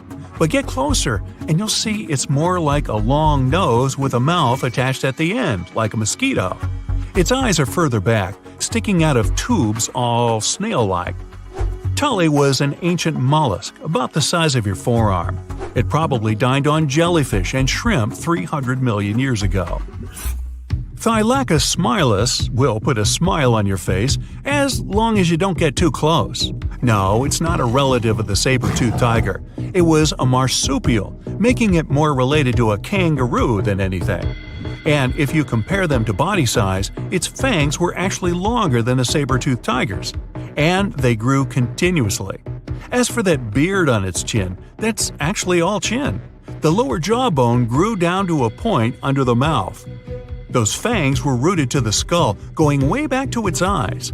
When the mouth was closed, that bony beard protected the long, sharp teeth from breakage. Staganapolis, not to be confused with Minneapolis, might look like a big crocodile with a squished-in snout, but it was mostly harmless. Its small head and very few teeth meant the reptile didn't have much to work with when protecting itself. That's what all those armored scales were for, and no need for huge fangs or long rows of razor-sharp teeth when you're a plant eater. That beak-like tip on its nose allowed the stag to dig up plants. So, really, this reptile was more like a 10-foot scaly pig than a croc. Basilosaurus was a type of ancient whale that lived on our planet about 45 million years ago. Not quite as long as a blue whale, but this guy was still big enough to munch down on other whales and even sharks. Some people believe these monsters could still exist today. Eyewitnesses claim to have seen a giant sea dragon, and Basilosaurus fits the description. Plus, 90% of our oceans are unexplored. There's plenty of space to hide a sea monster. But scientists haven't found any fossils of this ancient whale younger than 3.7 million years. So, this myth is busted. Stegosaurus is one of the most recognizable dinosaurs that ever lived. It can easily be distinguished by those huge spikes on its tail and the bony plates on its back. It was twice as long as a giraffe and nearly 5 times heavier. But compared to its body size, it had the world's smallest brain. It was no larger than a dog's. Pelagornis had the largest wingspan of any bird ever discovered. It was twice the size of the largest bird today, the wandering albatross. Such huge wings made it hard for the bird to take off. It could only do so by jumping off cliffs. And when it finally spread its wings, this giant could only go about 40 miles per hour. The fastest bird today can reach speeds 5 times that. A shimmering portal closes behind your back. A smiley guide greets you. Hey, you're not the first person to travel between the worlds, but such a journey still remains something out of the ordinary. At first sight, the place is not that different from your own. The same people, the same transport, similar architecture. Then why did your friends swear it would be the trip of your life? Your travel agent told you the town you'd be visiting is at the seaside. That's why you ask your guide if you could spend some time near the ocean. He gives you a funny look, but agrees. The day's brilliant, sunny, and hot. It feels only natural to take your clothes off to get some sun. After a while, you get up to go have a swim in foamy waves. But your guide grabs your arm. His grip is unexpectedly strong, his face anxious. No, it was risky enough to come to the beach and stay so close to the water. And now you're going to take a chance with your life? Huh? That's all you can answer. There must be some misunderstanding. What's so dangerous about this beach? Rip currents? The guide suddenly calms down. Don't tell me you don't know why people from your world travel here? You shake your head, and the man starts to laugh. When he's done chuckling, he becomes serious and mutters, "Okay, I'll show you something you won't be able to forget. Ever. Let's go." You walk along the beach, keeping more than enough space between you and the water. What surprises and worries you the most is the eerie silence.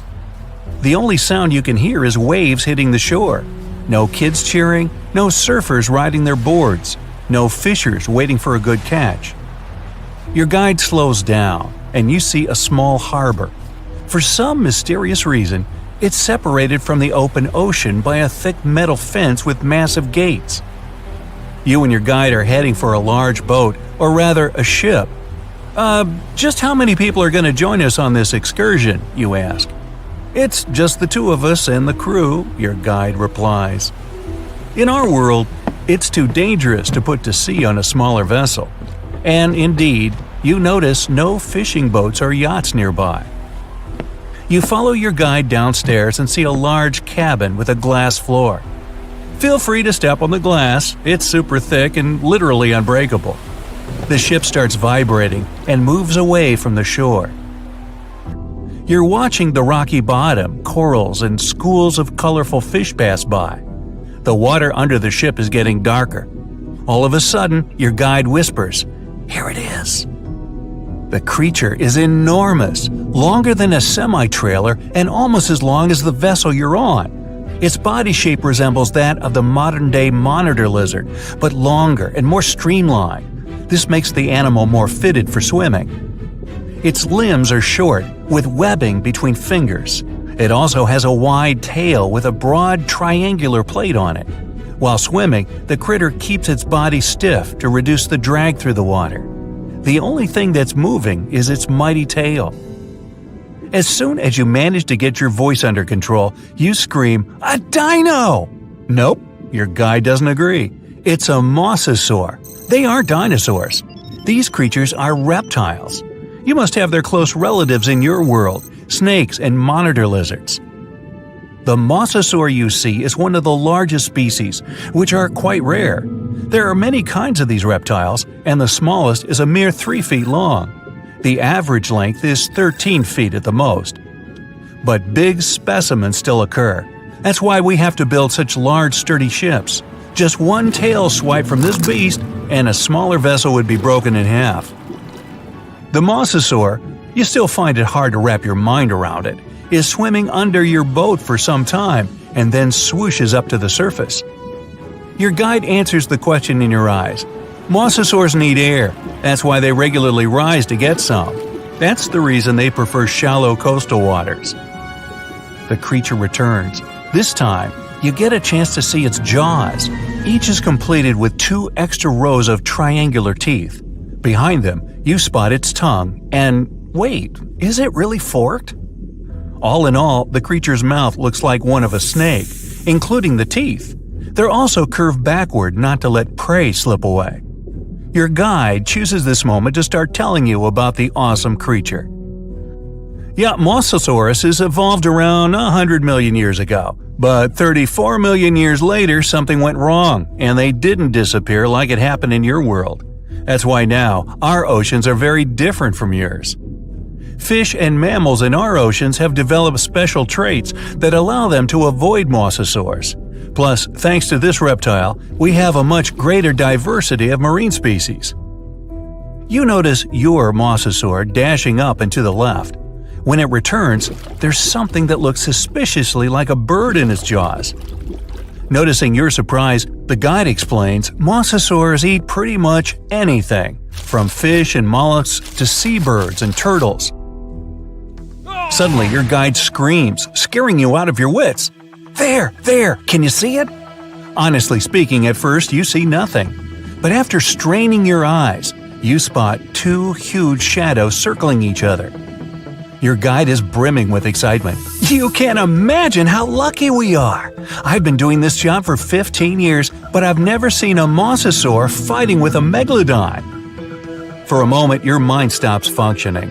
Has he just said there are Megalodons in his world? And then you see it. A giant animal is coming closer. It's almost 60 feet long, bigger than the whale shark, the largest of all the shark species in your world. Your guide keeps blabbing. Both of these creatures are top predators. Mosasaurs are usually a bit smaller than megalodons, but this one's huge! As the sea monsters get closer, you manage to get a better look at the Meg. Its jaws can open for almost 10 feet and are littered with 5 rows of sharp serrated teeth. They're built in such a way so that they don't crack even after hitting bone. The Meg is an ambush hunter, continues your guide.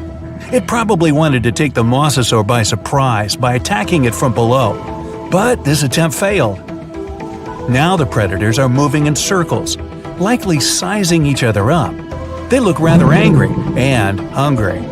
The Mosasaurs trying to get closer to the shark's tail or fins. The creature understands there's no way it could bite through the Meg's bulky sides. The shark chooses another tactic. It's aiming for the Mosasaur's long midsection. The critters start circling faster, getting closer to each other. The Mosasaur keeps changing its pace from slow, almost lazy movements to nervous bursts of speed once it sees the Meg approaching. The shark is swimming in a steady way, watching the opponent with its piercing black eyes. You can't help but think it's pretty obvious which animal's going to be the winner. The Mosasaur's jaws are suited for small prey, like fish. Its jaws wouldn't be able to open wide enough to get around the Meg. Because even though both creatures are of the same length, the Meg's body is much more massive. Its jaws are also more powerful, designed to deal with whales and other large marine animals. Plus, the Mosasaur's body isn't efficient for high-speed swimming. It gives the shark another advantage. In a flash, the Meg twists its body and rushes at the Mosasaur. Its maneuver is not to let the enemy get an upper hand by striking from below. The two powerful creatures clash each other. You see the Mosasaur try to maneuver out of the Meg's way, but to no avail. You're clenching your fists, silently sending your support to the Mosasaur, and then a sudden jerk, and you find yourself on the floor. "Go, go, go!" your guide shouting at the skipper. It turns out the animals got so engrossed in their confrontation that they didn't notice the vessel and crashed into its side. Now it's crucial to get as far away from them as possible. If these huge creatures decide the ship is their common enemy, they may cooperate to attack it. Luckily for you, the beasts don't realize the thing they collided with is actually a container with food. The boat is getting further and further away, and you can only guess the outcome of the battle. Too soon for your liking, you reach the shore. The guide, who still looks thoroughly stunned, drives you back to the portal. You, similarly awed, thank him and step through the shimmering veil. You're clutching at a Mosasaur tooth in your hand. It's the skipper's gift to you, the only reminder about the incredible world where Mosasaurs are still roaming the oceans. That's right, come on aboard.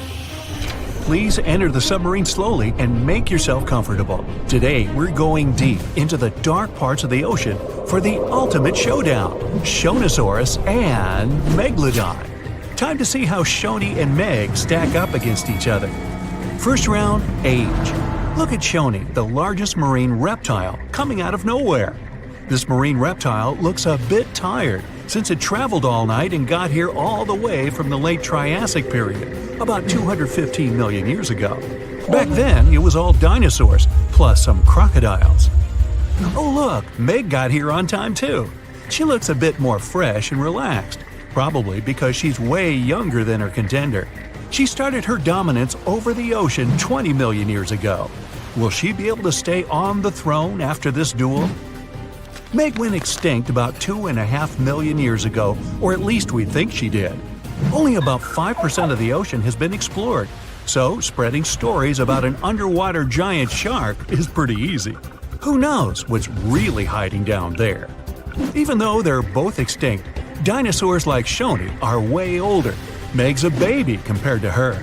Sorry, Meg, 1 point goes to your older challenger. I bet Shoney's got some awesome stories to tell. Next round, length.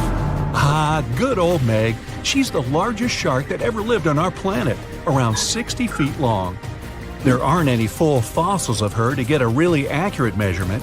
Scientists that study modern sharks can guess her length by her epic tooth size. Shoney was a little bit shorter, around 50 feet. She kind of looks like a bigger, bonier version of a dolphin. Dolphins can grow up to 13 feet long. Even the biggest dolphin, the orca, looks tiny. It's only 30 feet long.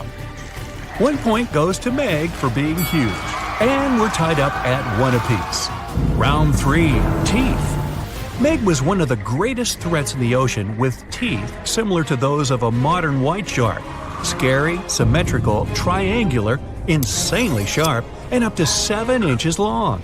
Meg had around 276 teeth in 5 rows. That sounds super scary, but some modern sharks have over 300 teeth. But they're not all ready for action. Some are fully grown, some are still growing up.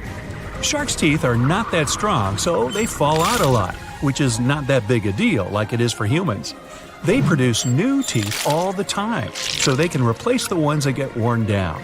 Get this, Meg probably worked her way through about 40,000 teeth over her lifetime. Shoney, unfortunately, won't be able to defend herself with teeth in this duel, because she doesn't have any. Researchers believe that younger Shoneys had teeth because they needed some help getting food and fending off rivals. When they got bigger and older, they didn't need them anymore. Sorry, Shoney, this round isn't even close. Meg takes the lead 2-1. Next round, who can eat more? Scientists believe Meg ate around 2,500 pounds of food every day. Her teeth tell us she didn't exactly love the salad bar. With a mouth almost 10 feet wide, Meg had the most powerful bite of all animals on our planet. That way, she didn't have to be too picky. She could munch on bigger ocean animals like whales, giant turtles, seals, or any other marine mammal that got, too close. No wonder she weighed about 140,000 pounds. Because of her lack of teeth, Shoney preferred animals with softer bodies, like smaller fish, squids, that sort of stuff. We don't really know how much she ate every day, but with an approximate weight of around 60,000 pounds, she's heavier than 2 sperm whales or 3 elephants, but still peanuts compared to the mighty Meg. Good for you, Shoney. Keep up the good work with all that soft food. But unfortunately, Meg's eating up the points in this competition, 3-1. You don't really want to mess with someone who can eat a whole whale for breakfast. Round 5, looks. Scientists have reconstructed Meg to look like a bigger, just a little more dangerous version of a white shark. They were so similar that lots of people thought the white shark was Meg's great-great-great-grandkid. But the truth is that they're not related at all. Meg was the last member of a completely different lineage of sharks. She had a shorter nose and a flatter jaw that almost looked like it got squished somehow. Like the blue shark, she had really long pectoral fins to support her size and weight. Shoney looks like a tubby, bit quirky, and way bigger version of a dolphin. She has 4 flippers and a longer skull. And what's interesting is that she doesn't have a dorsal or sail fin. Shoney can't do any of those cool tricks and maneuvers that dolphins do. That part also probably doesn't help when she meets another hungry dinosaur. She can't dodge out of the way so easily. Still, Shoney's big enough not to have to worry about that kind of stuff. Step aside, Meg. Stop hogging the spotlight. We want to see more of this cute, funny dolphin-like creature. 1 point for Shoney. She's catching up 3-2. Round 6. Who has a cooler name? Chronosaurus means lizard from the Shoshone Mountains. Why? Because it's a lizard from the you get the picture. Cool name, huh? Megalodon, on the other hand, means large tooth. Sorry, Meg, it's 1 point for Griffith. Wait a minute, wrong video. We're all tied up at 3-3. Round 7. Who traveled more? Just like modern sharks, Meg's skeleton isn't made of bone, it's made out of cartilage. That's the stuff your ear and nose are made out of. So no matter how much you look for them, you're never going to find any of Meg's bones. Her only fossils are actually teeth, since they're made of dentin. In her 18 million years of existence, Meg traveled a lot. Her teeth have been found all over the globe. She even went on vacation to tropical and subtropical waters. But the one place she never went was to Antarctica. Shoni was a wanderer too. Her fossils were first found near Las Vegas. No, it's not what you think. She really wasn't all about the parties and shows. Vegas was all underwater back then. She too took long trips along the coast, visited different countries, enjoyed fancy seafood buffets all over the world. Pretty good life overall. Let's give Meg this one for making it to almost every continent. She leads 4-3. Round 8. Who was more popular? Seeing Shoni swim by could easily scare away other sea creatures. She's pretty big after all. But pretty soon, they'd see that this reptile wasn't that dangerous. Okay, squid, small fish, they weren't big fans. But medium-sized water creatures soon figured out they were too big for her, so they could be friends.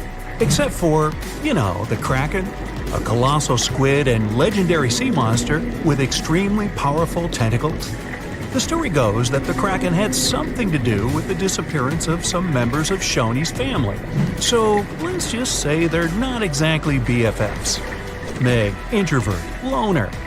She comes to the party and stays in the corner, not talking to anyone. And there weren't exactly a lot of animals lining up to ask her to dance. It'd probably be their last. When you're that high up in the food chain, you're never going to be too popular. Shoni makes a comeback with the popularity round, and it's all tied up at 4. Well, that means both of our contestants are going to share the... Wait, Meg looks furious. You can see her gritting her teeth, getting ready to finish this contest once and for all. Shoni smiles peacefully. She's not used to big animals going after her, so she doesn't think Meg would actually do anything crazy, as long as the submarine doesn't get too close. Okay, wait, Shoni's swimming towards Meg. They're gonna go at it. No, Shoni's telling Meg she can have the prize. Wow, crisis averted. Meg does not like to lose. Shoni, you certainly deserve the Pacifist of the Pacific trophy. Uh-oh. Meg doesn't look too happy about that. Better strap in, guys. Here we go. In the left corner, Megalodon, considered the largest and most dangerous predator in the aquatic world. It has a reputation as a cold-blooded hunter who can break a fishing boat with one bite. We're gonna need a bigger boat. But what if he comes face-to-face with another giant water monster?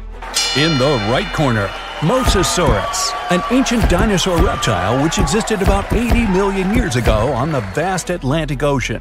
Their diet was large fish, giant turtles, other Mosasauruses, and even birds. So glad I'm not on the menu, ha ha! But to find out if this reptile can defeat the most massive shark that ever existed, we'll compare these monsters in several categories. Let's start with size. Megalodon became extinct 3 million years ago, but is still considered the largest and most dangerous predator in the ocean. We can only guess at the real size of Megalodon. The only remains found of this giant shark are teeth and vertebrae. Kinda sounds like my grandma. She used to leave her teeth everywhere. But with the help of calculations and computer modeling, scientists have concluded that Megalodon's length could be about 50 feet. It's like a New York City subway car, except it won't try to eat you. Now let's have a look at the right corner. The size of the Mosasaurus also remains a subject of discussion, but it's believed that the average length of this monster was about 36 feet. That's the size of a school bus. But in 2016, scientists found the largest Mosasaurus ever. Its length was 59 feet. Compare this to the tallest person ever, 8 feet. Mosasaurus was 7 times larger. Hey, nice job on the quick math. The first win goes to the Mosasaurus, 1-0 in favor of the ancient reptile. The next category is weight. Let's start with the fighter in the left corner. The most enormous individuals of the Megalodon species had an incredible weight from 27 to 59 tons. This is more than the weight of an empty Boeing 737, without the snacks and beverages. Although the Mosasaurus is longer, its weight isn't that much because of its body shape. Adult species could reach 14 tons, which is half the weight of a Megalodon. For comparison, an adult blue whale can weigh up to 100 tons or even more. But whales are not the peak predators like Megalodon and Mosasaurus. In this category, Megalodon wins and gets its first point. It's now 1-1. Let's move on to the next category, speed and agility. Megalodon wasn't the fastest fish on Earth. He could reach a speed of about 11 miles per hour. For example, the quickest sea creature is the sailfish. It can swim 68 miles per hour. But this didn't prevent Megalodon from becoming the top predator in the aquatic world. The average person only swims at a speed of 2 miles per hour. But the Achilles heel of Megalodon is agility and maneuverability. In fact, Meg is a 50-ton truck, so he can't turn and change direction quickly. If he's going to attack, he has only one chance to hit, because if he has to go for a second lap, his prey will have the opportunity to scoot. The exact speed with which Mosasaurus could swim is unknown, but scientists think he borrowed his swimming style from the eel. He would push off with his tail and steer with small side fins. This provided him with incredible maneuverability. In theory, this could help him jump out of the water, just like a scene from Jurassic World. But to know the exact speed with which Mosasaurus could swim, we need to find more remains of this ancient reptile. Right now, the point in the speed and maneuverability category goes to Megalodon. 2-1 in favor of the biggest shark of all time. Our next category is fighting instruments. First, we'll look at Megalodon's arsenal, his giant teeth. They were extremely sharp because of their triangular shape, and they reach 7 inches long. Megalodon's teeth are considered to be the largest that ever existed, and it had 250 of them. They were placed in 5 rows and could easily penetrate the thick skin of whales and other ancient creatures. In addition, the jaw itself was incredible. It was 6.5 feet wide. The average person could easily fit in there standing at full height. Boy, wouldn't that fall into the stupid selfie category. The muscle strength combined with the giant maw gave Megalodon one of the strongest bites on our planet. The primary tool of the Mosasaurus is the jaw. Its jaw held 40 to 50 sharp and massive teeth. They were conical in shape to penetrate even the thickest skin, like a knife through butter. And the jaw itself was similar to a snake's. So Mosasaurus was able to swallow colossal prey without even chewing. In some of the discovered remains of Mosasaurus, perfectly preserved remains of fish were found, and they were 3 feet long. The Mosasaurus head was a little over 2 feet long, and although this jaw wouldn't be enough to swallow Megalodon as a whole, it could bite off a pretty big piece of him or even just rip off its tail. For this ultimate combat tool, the Mosasaurus gets the point. The score is tied 2-2. The last category is combat skills. Although Megalodon has a giant mass and sharp teeth, he reached the top of the food chain for another reason: intelligence. Scientists found many remains of whales with scars from Megalodon's teeth. These findings have helped to understand the hunting tactics of this giant shark. It turned out that Meg could find weaknesses in other marine creatures and knew where their vital organs were located. Other remains had many fractures. Apparently, the victim had experienced Megalodon's 50-ton ram. It could easily have broken through concrete walls. The whales didn't stand a chance. With the help of strategy and tactics, Megalodon could have handled prey much bigger than himself. He could attack the whale's tail and fins until he was completely immobilized. And then, when the victim was defenseless, well, like they say, dinner is served. Unlike sharks that love to ambush, Mosasauruses were quite aggressive. Scientists found many remains of the Mosasauruses with traces of teeth marks from their own species. Whether they fought for food or territory is unknown, but we know for sure that their fights were brutal. The remains had many fractures, but they didn't ram their victims. No, they grabbed its head and actively bit and struggled, breaking its bones. Such a technique is used by modern crocodiles. Also, the Mosasauruses had excellent vision, which gave them a chance to see the victim from afar and attack unexpectedly. Before we move on to the fight, a bonus round, Audience Sympathy Prize. Megalodon has appeared in many different movies, TV series, and comics, and each of its appearances has inspired fear in the audience. He really has a reputation as an ideal predator, and I would bet my money on him. Mosasaurus, on the other hand, doesn't have many appearances in popular culture, but the scene where he eats a great white shark in one bite surprised spectators around the world. So this dinosaur has the potential to become a star. This, of course, doesn't affect the outcome of the fight. Oh, there's the gong. Now we'll find out who will win this fight. Opponents meet in the waters off the coast of North America. Mosasaurus noticed Megalodon from far away and attacked first. However, his teeth are not big enough, and he barely hurts the Meg. Now, the giant shark is attacking the reptile. Mosasaurus is very agile, and he easily dodges the slow blows of the Megalodon. They break apart. It's time to change tactics, and Megalodon decides to go for a trick. Mosasaurus is a reptile, though a huge one. This means it breathes air and swims underwater only by holding its breath. Meg begins to descend deeper, luring Mosasaurus into a trap. In deep water, the ancient reptile feels uncomfortable and begins to make mistakes. Megalodon attacks fins and tail, depriving the enemy of mobility. Once the Mosasaurus loses its tail, the battle ends. Oops. Megalodon has again proved that he is the king of the seas, and he deservedly stands at the top of the food chain. The deeper you go, the creepier they get.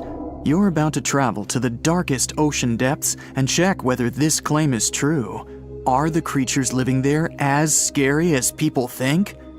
You go 120 feet down underwater. Pay close attention to the bottom under your flippers. Oh my, what's that terrifying face half hidden in the sand? That's the northern stargazer.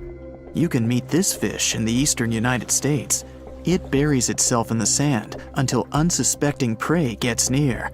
Then, the nightmarish creature electrically shocks the poor animal and dines on it. You are moving deeper to 240 feet under the surface. That's where you spot a colorful, puffy creature, no more than 1 foot long. It's the sarcastic fringehead. At first, the fish seems to be harmless. Only unless it's provoked. When this animal is agitated, it opens its huge mouth to fend off predators. This defense tactic is a sight to behold, both surprising and frightening. Luckily, the fish is no threat to people whatsoever. The creature you see next can comfortably live in shallow waters, but you meet it at a depth of 900 feet. You don't even need to wonder why the animal's called the Game of Thrones brittle star. Unlike starfish that slowly crawl across the seabed, this creature moves fast. It wriggles its long, flexible arms to get from point A to point B. Its body is protected by a hard calcium carbonate shell. Also called snake stars, these creatures are tiny and easily fit in nooks, cracks, and small crevices in rocks. At a much greater depth of 2,000 feet, you come across the giant squid. For a long time, it was thought to be a creature from legends rather than a real animal. The giant squid was first caught on camera in 2001, and it's exactly as big as its name implies. The creature's eyeballs are the size of soccer balls, and the squid itself can weigh up to 600 pounds. Almost 3,000 feet below the surface, you get spooked by another creepy-looking animal. It's somewhat red and rather small, no longer than 1 foot long. As you approach the creature, it looks rather docile, or maybe just indifferent. The vampire squid, that's the animal's name, looks like an umbrella with tentacles. It doesn't even produce ink, so you leave it alone. Soon after that, at a depth of 3,200 feet, you meet the cookie cutter shark. This creature is a parasite. It attaches itself to big fishes, dolphins, whales, and sometimes even people. Then, using its neatly arranged serrated teeth, it gouges out cookie-sized pieces of meat. This nasty glowing animal doesn't grow larger than 20 inches and lives in the ocean twilight zone. At a depth of 3,300 feet, the light becomes a rare and valuable thing. The animals living that far away from the surface have to evolve unusual features to survive. That's how the barrel-eye fish ended up with a transparent head and two super-sensitive barrel-shaped eyes. Right now, pretty much like always, they're pointed upward, allowing the fish to see potential prey and you. Almost 4,000 feet below the surface, you see something droopy and saggy. The blobfish doesn't have a skeleton or any muscle. Its jelly-like flesh lets the creature survive incredible water pressure. Despite its appearance, the blobfish is an ambush predator. It usually lies very still on the bottom, waiting for unsuspecting prey to swim by. You go a bit deeper and spot a creature that looks particularly ghastly. The goblin shark senses prey with its snout. The creature's terrifying jaws are attached to elastic ligaments. When some animal comes too close, the shark catapults its mouth forward to catch it. If your mouth could do the same, you would be able to eat things dangling 7 inches away from your face. Even deeper than that, at 5,000 feet, you notice another member of the shark family. The frilled shark looks like an overgrown eel, but its gills are lined with red fringe at the edges, hence the name.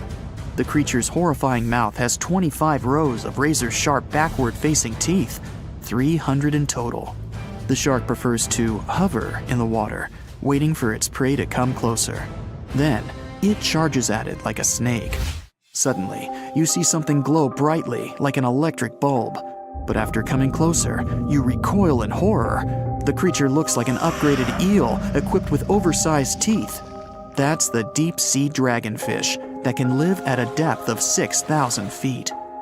Chemical processes going on inside the fish's body produce an eerie red glow. This glow is used to communicate with other fish. At the same depth, you meet another deep-sea inhabitant. Its most prominent feature is its huge mouth. Thanks to it, the gulper eel can swallow its prey whole. Its stomach can expand to a terrifying size when it needs to fit something large. At a depth of 6,600 feet, you come across an angry-looking creature with a fishing rod over its head. It's the deep-sea anglerfish. The animal has an unusual dorsal spine, even though it's worn only by females. It protrudes above their mouth and has a lure on its tip, some luminous flesh that baits prey. The anglerfish has such a big mouth and its body is so pliable that it can swallow animals twice its own size.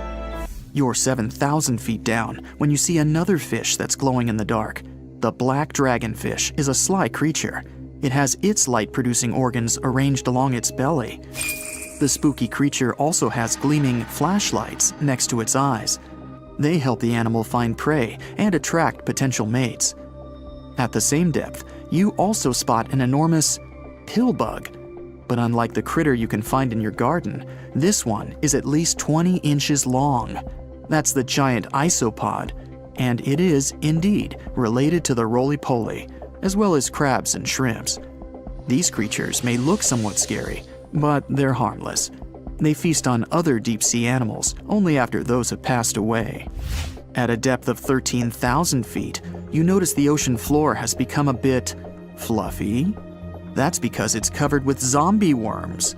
These creatures rarely grow to be more than 2 inches long, and still, they can break down fairly large animals, so strong the acid they produce is. The worms' feathery appearance makes them look like plants, but the truth is, these creatures munch on rock-hard bones of the world's largest animals, such as whales. The grid-eye fish almost scares you out of your mind soon after that. This creature has a pair of large greenish oval plates on the top of its head and no eyes whatsoever. Experts believe that these bony membranes detect light coming from predators, saving the fish's life. You're now 3 miles down below the surface, and that's where you spot something bizarre on the bottom. It's definitely a fish, but it's standing on the ocean floor on 3 long, rigid legs. Ah, it's the tripod fish. Curious rather than scary. This creature has adapted to the almost complete darkness by giving up on its vision. It has to rely on vibration and touch to sense prey. And then, The fish uses its fins as hands to transport food directly into its mouth. You don't have time to go any deeper before you spot the faceless fish. This slightly off-putting creature has no eyes, and its mouth, smiling a Mona Lisa smile, is underneath its body. For the first time, the faceless cusk, which is the creature's official name, was seen more than a century ago. The next time it happened was only in 2017. Once you've reached a depth of 6 miles below the surface, you see deep-sea cucumbers. These bizarre creatures are much bigger than their shallow water relatives. They spend most of their time on the sea floor. But if they need to escape predators, they are able to swim away. Deep-sea cucumbers have bright purplish coloring, tiny feet, and tentacles that surround their mouths. Cute. The question is, why do these deep-sea creatures look so scary? Life is very different there, at the bottom. Tremendous water pressure, a lack of food, and constant darkness. You have to adapt to survive in such extreme conditions. The sky is burning. The world's oceans are foaming. Thunder and lightning are shaking the air. 2 of the most terrible and powerful monsters collide in a duel. A harbinger of the end of the world. Just the sight of this monster can drive anyone mad. Great and atrocious Cthulhu. And the biggest squid on the planet is fighting against it. A beast that knows no fear because it's fear itself. The cause of 1,000 shipwrecks, the mighty and hideous Kraken. Let the most epic fight in the history of the universe begin. You're on a fishing boat, sailing in a calm ocean. The water is crystal clear, and there's no wind. The sea merges with the horizon. The land isn't visible, and you feel free. You look over the side of the boat and notice something strange in the water. You're floating in the center of a huge black spot, surrounded by a wide field of green. What's that? Oil spilled into the water that took on such a strange hue? Then why is it so perfectly round? Suddenly, you realize what it is, and the blood freezes in your veins. The black circle is the pupil in the center of a huge green eye. The thing that's looking right at you from the water right now is so big that your ship looks like a speck next to it. It's the Kraken. But don't worry, the monster isn't interested in a small prey like you. The Kraken has been sinking ships for centuries and never met any decent resistance. There are thousands of boats lying on the sea floor, but what's the point? The Kraken longs for a real challenge, but can't find it. The largest mammal on Earth is the blue whale, which is no more than a pet goldfish for the Kraken. Even a Megalodon could easily lose to the tentacled beast in battle. Maybe look for some great monster on the bottom of the Mariana Trench? No, the pressure is too high, and there's almost nothing living there. But then, the Kraken has an idea. It goes to the most remote place on Earth, a place rarely visited and poorly explored. This place is called Point Nemo. Here, deep below the ocean surface, lies the ancient city of Relia, built long before the appearance of humans, and amidst the slumbering ruins, the huge and powerful Cthulhu is dreaming. This ancient demigod has been resting here for hundreds of millennia. All this time, Cthulhu has been waiting for its hour to wreak havoc on Earth. It's sleeping, but even in its dreams, Cthulhu communicates with members of its very own cult following. It uses telepathy to get into their minds and make them do atrocious things. But all of a sudden, Cthulhu's slumber is interrupted. Who dares wake it so rudely? Cthulhu opens its angry red eyes, overgrown with seaweed, and sees a huge squid in front of it. The Kraken has finally found a worthy opponent. Immediately, it pounces on Cthulhu and wraps its tentacles around the monster's head. The fight begins. Cthulhu heavily pushes off from the sea floor and rushes to the surface, dragging the Kraken with it. Two giant monsters, larger than the tallest skyscrapers, emerge from the water. The sea is raging, and clouds are gathering over the battlefield. Enraged, Cthulhu strikes at the Kraken, but it doesn't seem to feel anything. Lightning flashes in the black and churning clouds.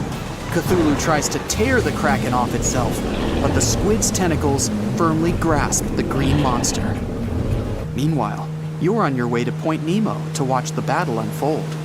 You need to sail from the coast of Chile, and strange things are happening there right now. Hundreds of sailors are climbing on board dozens of ships. There are ordinary fishing vessels, as well as heavily armed and loaded Navy ships. And when you ask anyone where all these people are going, they all give you a dark look and answer, into eternity. The Kraken is taking the upper hand, and Cthulhu calls its followers to help. It hopes the ships will be able to help defeat the enemy, but it'll be 2 days before the first of them arrive from land. Cthulhu finally tears off the Kraken and throws it into the water. The squid attacks again, but Cthulhu grabs it by the tentacles and lifts it above its head. Lightning strikes the Kraken, but it's no more than a spark to the giant monster. At the same time, the entranced sailors stand on decks and look in the direction of the battlefield. At night, they fall asleep and see the same dream about the ancient city of Relia.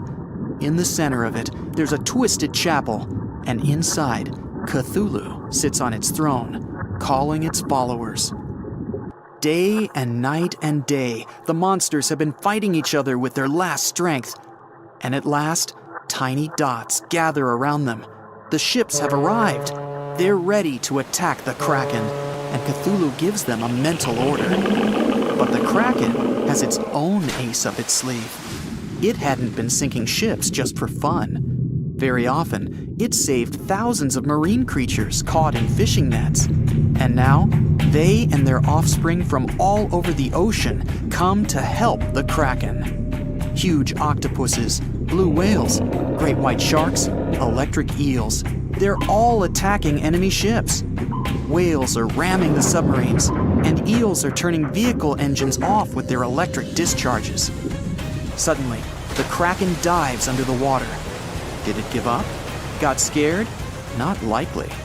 Cthulhu looks out into the ocean and waits for the squid to attack. The Kraken swims beneath the fighting people and fish. It starts twisting its tentacles, creating a huge whirlpool. The ships are doomed now, and Cthulhu can only rely on itself. The Kraken is a powerful creature, but it's an animal after all, while Cthulhu is incredibly intelligent, albeit malevolent. It understands that the Kraken is a sea monster and can be defeated once on land. Cthulhu's roar shakes the skies. Lightning bolts strike the ocean. The water is boiling. The ancient city of Relia is rising from the bottom of the sea. The Kraken can't escape here. It needs water. The squid fights Cthulhu with the last of its strength, but without its element, it quickly loses. Cthulhu is victorious. Now, being woken, it's going to destroy the rest of the world, as was foretold. But the fight couldn't have gone unnoticed. Thanks to satellite data, the world already knows what's happened, and a plan has been devised to put down the ancient monster in case it wins. Fighter jets enter the scene and attack Cthulhu. The monster raises its arms to the sky. Clouds are gathering around it. An electric discharge sparkles in the clouds, and electricity disappears within a few hundred miles, including the electronics on board the jets. They're falling down into the water. There's no way to defeat the mythic beast. But what is it? Satellites are suddenly falling from the sky in dozens. Cthulhu didn't know that Point Nemo is the dumping ground for space debris. Since this is the farthest point from Earth, it's safe to drop idle satellites here. Right now, hundreds of them are falling on the ancient city and bombarding the monster. Disoriented by the sudden assault, Cthulhu retreats back underwater along with its city. Then and there, it decides to go back to sleep for another 1,000 years and wait for a perfect moment to ruin the world. Cthulhu's mind-controlling ability made all the witnesses of the battle forget what they saw.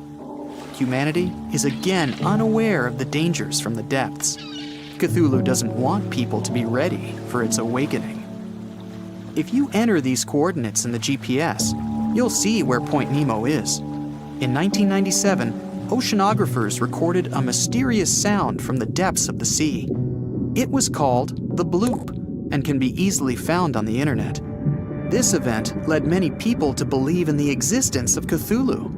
But the panic didn't last long. It turned out that the bloop was the sound of a glacier splitting. Or maybe it's Cthulhu that made people think that way. Who knows? In the past 30 years, scientists have made an incredible discovery of a new creature living deep beneath the surface of the ocean. And the name of the creature is the harp sponge. Now, if you're wondering why it took so long to come across this animal, then I might have the answer. These creatures typically hang out at a depth of roughly 11,100 feet beneath the ocean's waves. This sponge species was first discovered off the coast of California thanks to a robot that was sturdy enough to explore those crazy depths the ocean has to offer. This is no doubt an area of the planet where even the most benign-looking creatures can be potentially dangerous. But even scientists were surprised to find that this creature was more than just a sponge. Now, this might seem obvious, but the harp sponge got its name because its basic structure, referred to as a vein, is the same shape as a harp. Each vein is made up of a horizontal branch supporting several parallel vertical branches. But don't let the harp sponge's fanciful and amusing appearance or its non-intimidating name fool you. Yeah, the harp sponge is very much a deep-sea hunter. It has a unique ability to capture and envelop small animals using its rhizoids, short, thin fibers. With their help, the harp sponge clings on to the soft, muddy bottom and catches tiny creatures that get swept into its branches by deep-sea currents. Uh-oh. Other sponge creatures often feed by pulling bacteria and bits of organic matter from the seawater and filtering them through their bodies. But not our harp sponge. Instead, it snatches its future meal with minuscule barbed hooks that cover each of the harp sponge's branches. Now, harp sponges prefer tiny crustaceans like crabs, crayfish, shrimps, and prawns. Once the harp sponge has one of them in its clutches, it envelops the animal in a thin membrane before slowly beginning to digest it. So, pal, what's eating you? Oh, Harpo? Too bad. Researchers believe that harp sponges use this method of feeding because there aren't enough nutrients that deep down. This makes traditional filter feeding less effective. Research has shown that the creature is still in the process of evolving. Early harp sponges researchers found only had 2 veins, but later scientists discovered other harp sponges that had 6 veins. The harp sponge might have evolved this elaborate candle holder-like structure to increase its surface area. In general, harp sponges typically grow up to a length of 1 foot, but researchers have seen a creature that was 2 feet in length. The harp sponge is not only very unusual, but also beautiful to look at. See those tiny white balls on top of the branches? Now, why don't we look at some other creatures that live below the photic zone of Earth's oceans? The photic zone means the area beneath the ocean's surface that still receives some sunlight. Thanks to this, there are loads of different creatures and organisms living there. Any animal living beyond this layer qualifies as a deep-sea creature. The Tomopterus worm is a segmented worm you can find in the twilight zone of the ocean. This is the area that lies between 650 and 3,300 feet beneath the surface. These creatures are often no more than 1 inch long, but the largest of them can grow up to 1 foot. While swimming around and feeding, these worms do what researchers describe as an amazing smooth dance. That's because the creatures can swim extremely quickly and maneuver at tight angles with ease. Now, I know most people hear the word worm and think of the common earthworm, so it's quite interesting to know there's a deep-sea worm out there that never leaves the water during its entire life. Similarly, most of us try to avoid jellyfish that either rest on the sand or sit on top of the ocean waves. This isn't the case with a cresota jelly. That's a deep-sea creature too. This beautiful jellyfish is mostly ruby red, bright orange, or electric purple. That's what helped researchers realize they had found a new species of jellyfish. The creature grows to a maximum size of 1 inch across. It has tentacles that stretch out in every direction. Now, if you come close to this jellyfish, it'll pull all these tentacles in toward its body before rapidly swimming away to avoid danger. Yes, you are dangerous. The chrysota jelly is extremely rare. You won't see it very often. You might need to borrow that deep-sea diving robot I mentioned earlier. While worms and jellyfish might seem quite harmless, this isn't the case with the Pacific viperfish. Ooh. This creature is equipped with a noticeably big mouth, like me, and the needle-like teeth inside are key to its hunting strategy. Pacific viperfish live at around 5,000 feet below the ocean surface. But they're among those numerous marine animals that migrate each night from the ocean depths toward shallower waters to dine. What's on the menu for dinner tonight? Lots of small fish and shrimp. The creature can grow up to 12 inches in length. Its 2 front fangs, which stick up from the fish's bottom jaw past its own eyes, are especially dramatic. When the fish unhinges its jaw, its mouth can open wide enough to engulf smaller animals, and the teeth form a cage to prevent an escape. Now, have you ever seen an underwater creature that looks like a strawberry? Trust me, it does exist. Just look at these dots on the strawberry squid. The creature has a big eye and a smaller one. You might think this unconventional pairing would be awkward and uncomfortable, but it's actually the opposite. The big left eye looks upward. It spots shadows cast by other animals in the dimly lit waters above. The eye's tubular shape helps it collect as much light as possible. On the other side of the squid's head, you can see its right eye. It's small and looks downward. This eye searches for flashes of bioluminescence produced by animals lurking in the darker waters below. Now, bioluminescence means the production and emission of light by living organisms. By the way, the squid has a nickname. And no, it's not Squiggy, although that's a great one. It's known as the cockeyed squid. This is simply due to the remarkable difference in size between its 2 eyes. I think I like Squiggy better, and so it goes. Since light doesn't reach the deep sea, the strawberry squid's body actually looks black. This helps the creature hide from enemies, such as sharks and dolphins. In general, the strawberry squid grows to a length of 5 inches. It typically lives around 3,000 feet below the surface, but floats to shallower waters at night. Now, the feather star is a marine creature without a backbone, but with feather-like arms that radiate from the center of its body. These creatures first appeared around 200 million years ago. Related to sea stars, they look like a flower, but if you approach them, they'll quickly swim away. But not all feather stars can swim. Many species can only crawl along the bottom of the seafloor. Like some of the other deep-sea creatures we've looked at, the feather star can adapt to its surroundings.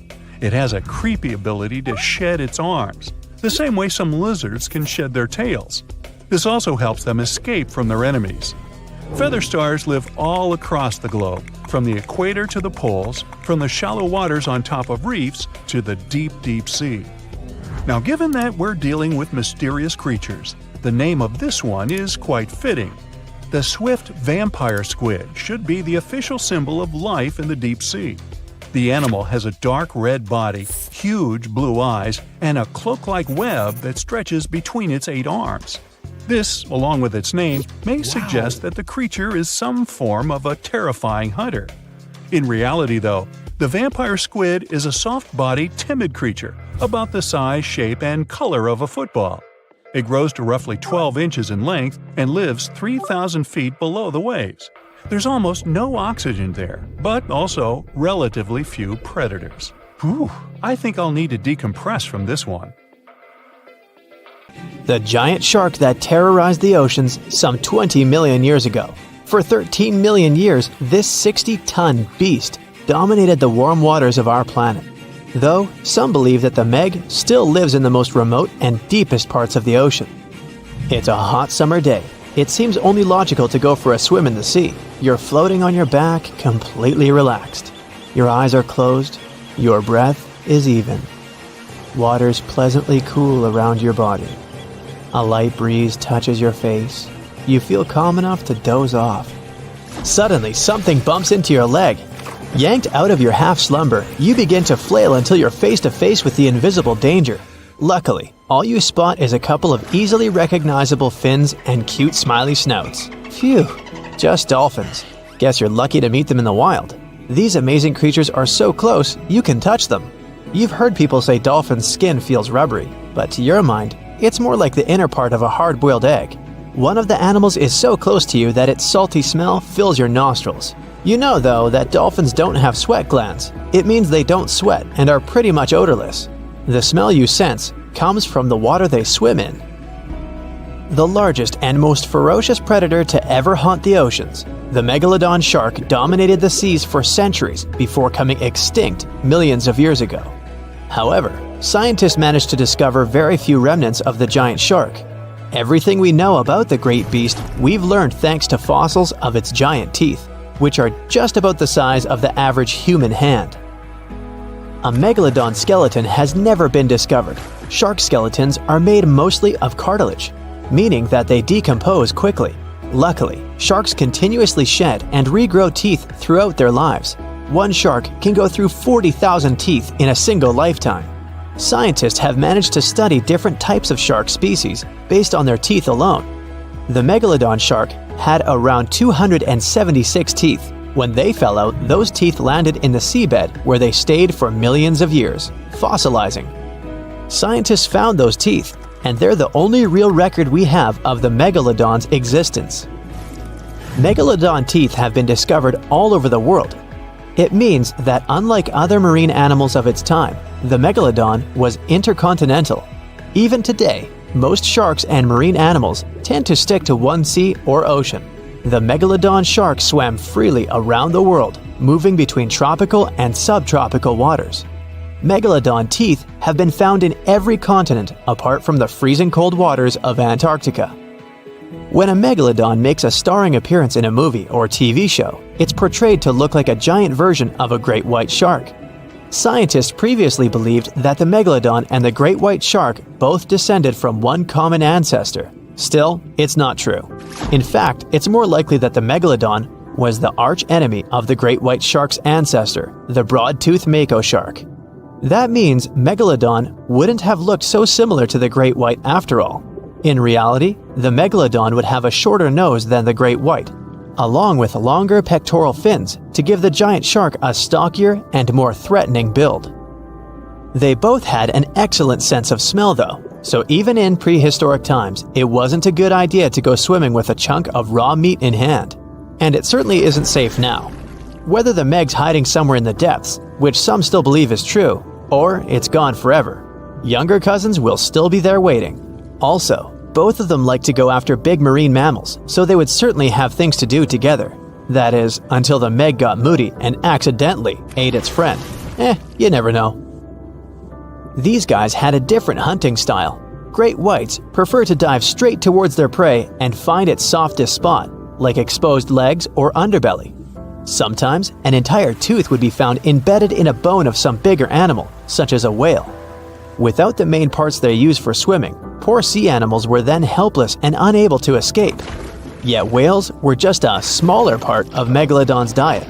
Seals, sea cows, squids, dolphins, other sharks.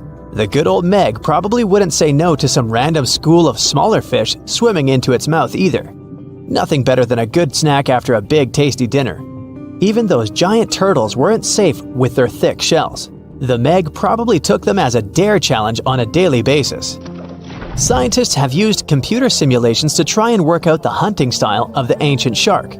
Using this technology, scientists have discovered that the Megalodon's attack style was very different from that of modern-day sharks.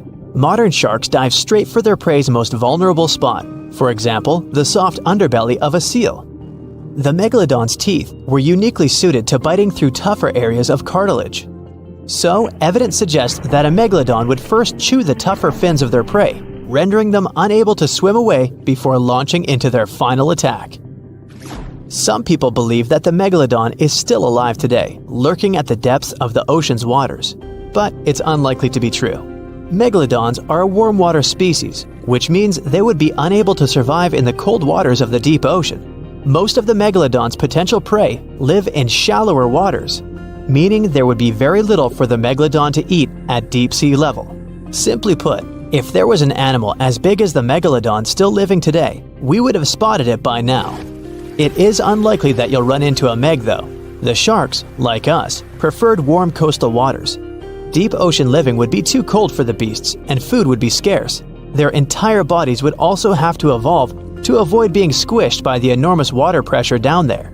It's unlikely they're still around, but not impossible. Some good news if you do run into one is that the shark is pretty unlikely to eat you. You are way too small a meal for the megalodon, even if you have a couple of friends with you. This guy eats whales that are over 50 feet long. If you're having a beach party though, it's a different story. In a beach full of swimmers, the shark very well might creep up, scooping several humans into its giant mouth without even chewing. The fearsome name Megalodon comes from two Greek words, megas, meaning big, and odont, meaning tooth. Combined, they mean big tooth, and it certainly lives up to its name. Just one of its chompers is the same size as a human head.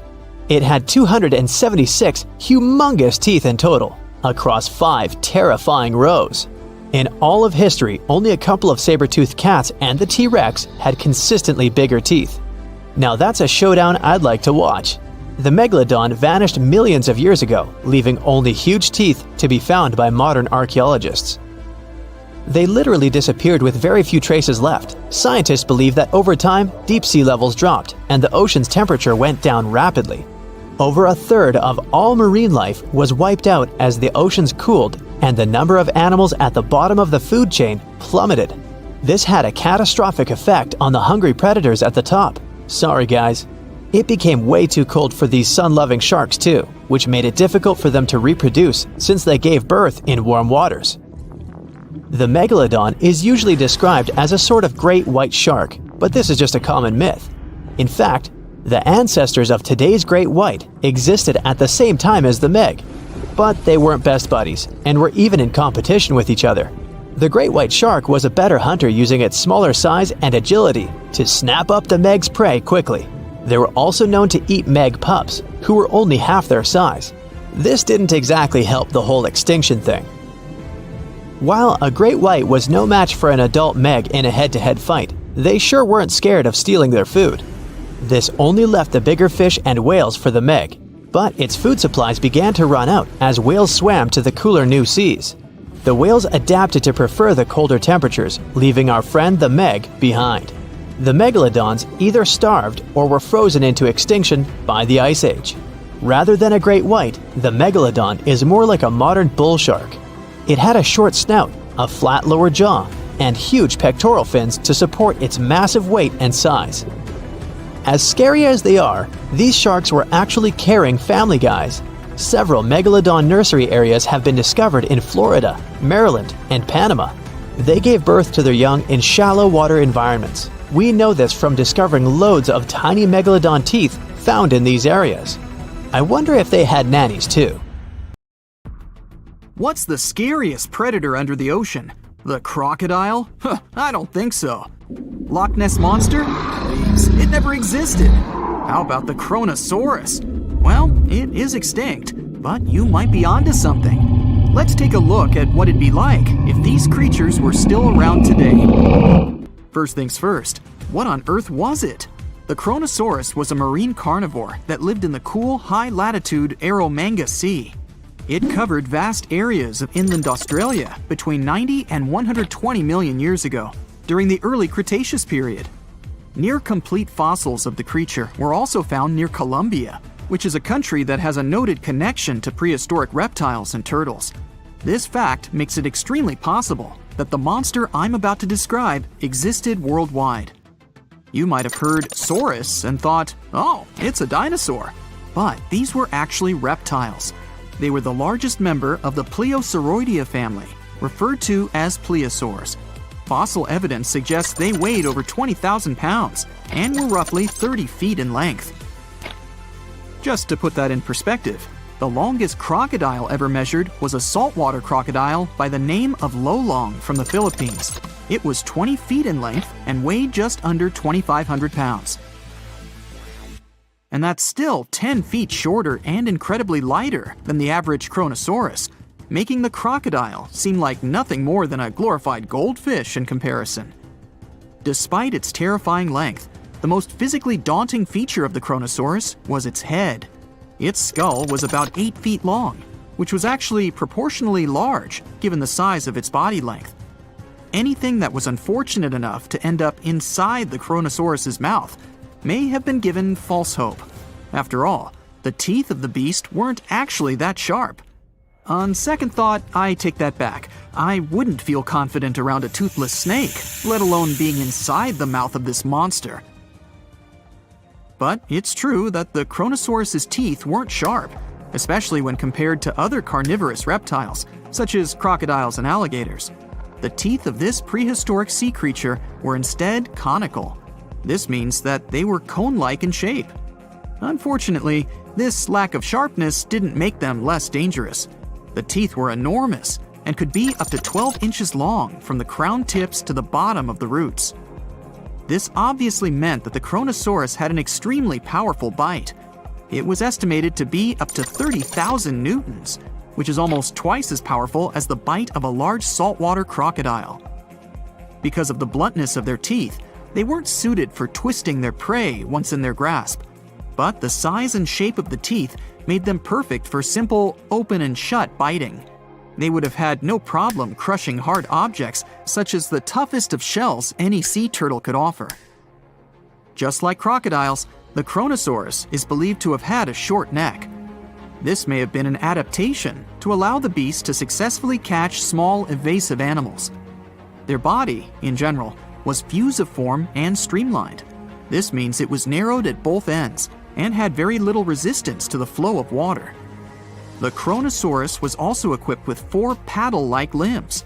The hind limbs were larger than the front ones. They could span approximately 7 feet in diameter. All in all, this set the Chronosaurus up to effortlessly propel itself through the waters and be an ultimate predator. Predator X, if you will? That's the name that was given to the fossil of a creature discovered near Svalbard, a Norwegian island group, in 2009. The fossil was identified as a 50-foot-long, 100,000-pound monster with a bite force of 33,000 pounds per square inch.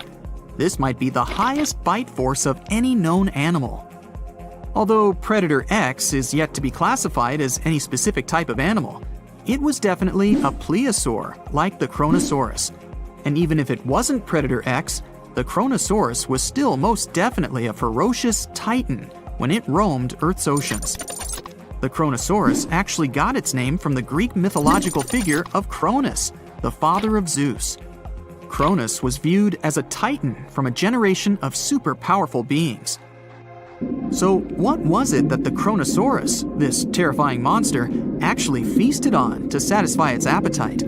This creature was known to eat sea turtles, squid, and other larger marine reptiles of that time, such as elasmosaurids and ichthyosaurs. This suggests that if crocodiles existed in the realms of the Chronosaurus, they too might have turned into lunch for the beast.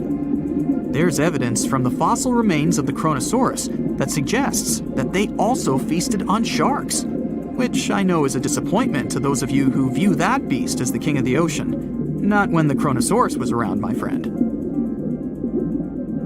In any case, grounding all kinds of food into small pieces to help digest them would have been difficult without small teeth. This explains the presence of rounded stones found in many of the remains of these sea creatures. Researchers believe these stones may have been swallowed to control buoyancy or to help process food. It's also entirely possible they were accidentally swallowed while feeding on other animals from the seafloor. As if the Chronosaurus even needed to be a meanie with its already existing power and size, there's also evidence to suggest that it indeed might have been. It turns out that after using all its impressive attributes to catch its dinner, the Chronosaurus first liked to play with its food, like a cat does with a mouse. I guess since the hunt was so easy for them, they needed to get their fun from somewhere else. Well, I think now you should have a good idea about these creatures. So let's ask ourselves what it would be like if they were still around today. And by the way, why aren't they? Well, the Chronosaurus was completely finished off by the same KT meteor that took out the dinosaurs 66 million years ago.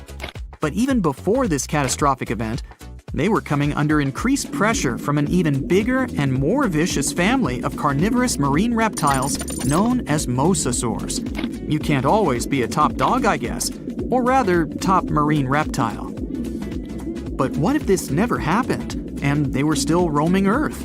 Well, this might be obvious, but can you imagine what kind of impact that would have on sea tourism? Based on the impact that famous movies about sharks and killer whales had, what do you think the presence of a Chronosaurus in the ocean would do to beaches? The very creature that would eat sharks and whales for breakfast. Beaches would certainly become a great place to go for a quiet walk, because nobody else would even be there. And what about such activities as boating, surfing, and scuba diving? You think anyone would dare try them, knowing that this 30-foot beast could be lurking beneath them? Let's give humans some credit and assume most of them wouldn't. This would cripple the global sea tourism industry, which is responsible for earning roughly $143 billion every year. Just to make sure this shocking point hits home, the most expensive yacht to ever roam the ocean was called the History Supreme. Its master bedroom was believed to have a statue made of T-Rex's bone and a wall made of meteorite rocks, as well as a 24-karat gold panoramic wall aquarium. Anyway, this yacht was worth nearly $5 billion, meaning you could buy 38 of them with the money lost in potential damages to sea tourism caused by the Chronosaurus. I'm sure that the yacht's owner was happy the beast never made an appearance in their luxurious aquarium. So luxurious, in fact, that some people believe the History Supreme, reportedly owned by some business genius from Malaysia, never even existed. Rumor has it that it was simply an elaborate hoax fabricated by the supposed designer. Anyway, I don't think the trouble would just stop there. People could actually be in serious danger, regardless of being near the ocean or not. No, I'm not about to tell you that this thing would grow legs, adapt to living on land, and start picking us off one by one. At least, I hope not. I'm just going to point out the damage that the Chronosaurus would inflict through its devastating impact on sea trade. In America, ocean transit accounts for 76% of national trade. On top of this, more than 100 vital pharmaceutical products originate in the sea. I'll also state the obvious and point out that the ocean is a huge food source for us humans. The presence of the Chronosaurus could have a great impact on our relationship with the ocean, something we usually take for granted. The ocean is one of the most incredible places on Earth. It's not only beautiful, but also dangerous. We all know about sharks, huge octopuses, heavy storms, and the Bermuda Triangle. But there's something more terrifying and more dangerous than all of these things. I'm talking about rogue waves. The 4-passenger yacht Mignonette is sailing through the Cape of Good Hope in southern Africa. A storm blows through, but the yacht successfully survives it. By evening, the wind has completely subsided. The sea is calm. The team, tired after the storm, is going to rest. At this moment, seemingly out of nowhere, a 39-foot wave appears and crashes over the yacht with terrifying force. The yacht succumbs and sinks. Thankfully, the passengers escape in a lifeboat. For the next 24 days, they drift on the open sea until they're picked up by a passing ship. No one believed the stories of the surviving passengers about a huge wave. This story isn't a plot from a thriller movie, but a real event that occurred on July 5, 1884. Now imagine that you're sailing on a modern yacht in the open sea. The sun is shining brightly. There's not a single cloud. The sea is crystal clear and calm. What could be better than a vacation like this? Suddenly, you hear a very loud hum. In 2 to 3 seconds, a huge 33-foot wave appears from the calm surface of the sea and crashes into your yacht. Fortunately, the ship manages to stay afloat, and the wave disappears as suddenly as it appeared. This is also a real case that happened to the owner of the Calaran yacht on June 17, 2018. These waves have different names: white, rogue, wandering, monster. The French call them a bad joke. Unfortunately, there's nothing to laugh at. A meeting with such a wave usually ends with a sunken ship. Sirens, sea monsters, the anger of Poseidon. This is how people explain the appearance of massive waves in ancient times. Christopher Columbus was the first to write a note about a rogue wave as a natural phenomenon. In August 1498, his team explored the shores of West India, later America, when suddenly all of the crew members heard a deafening roar, and then a towering 88-foot wave appeared out of nowhere. Fortunately, the wave passed by, and Columbus went on his way. After that, a lot of reports were recorded about this phenomenon, but no one believed the sailors. Mermaids, Kraken, and now monster waves? Come on, guys. This is the typical reaction to anyone claiming to have witnessed the nightmarish waves.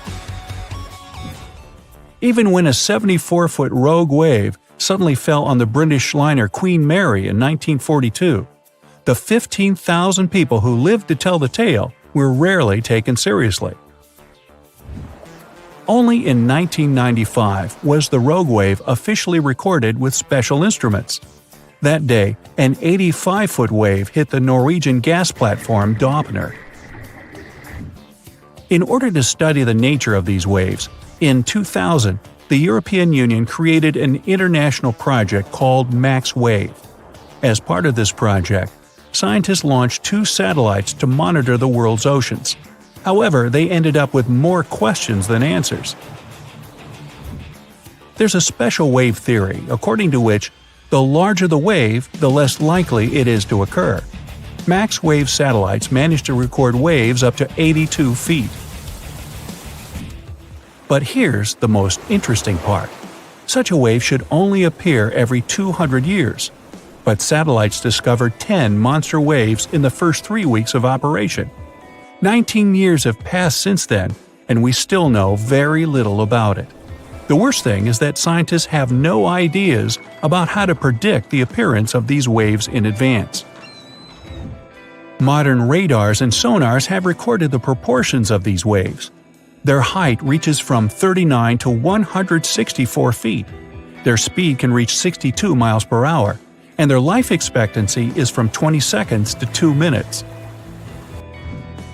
Although information is scarce, scientists have managed to divide these waves into 3 types.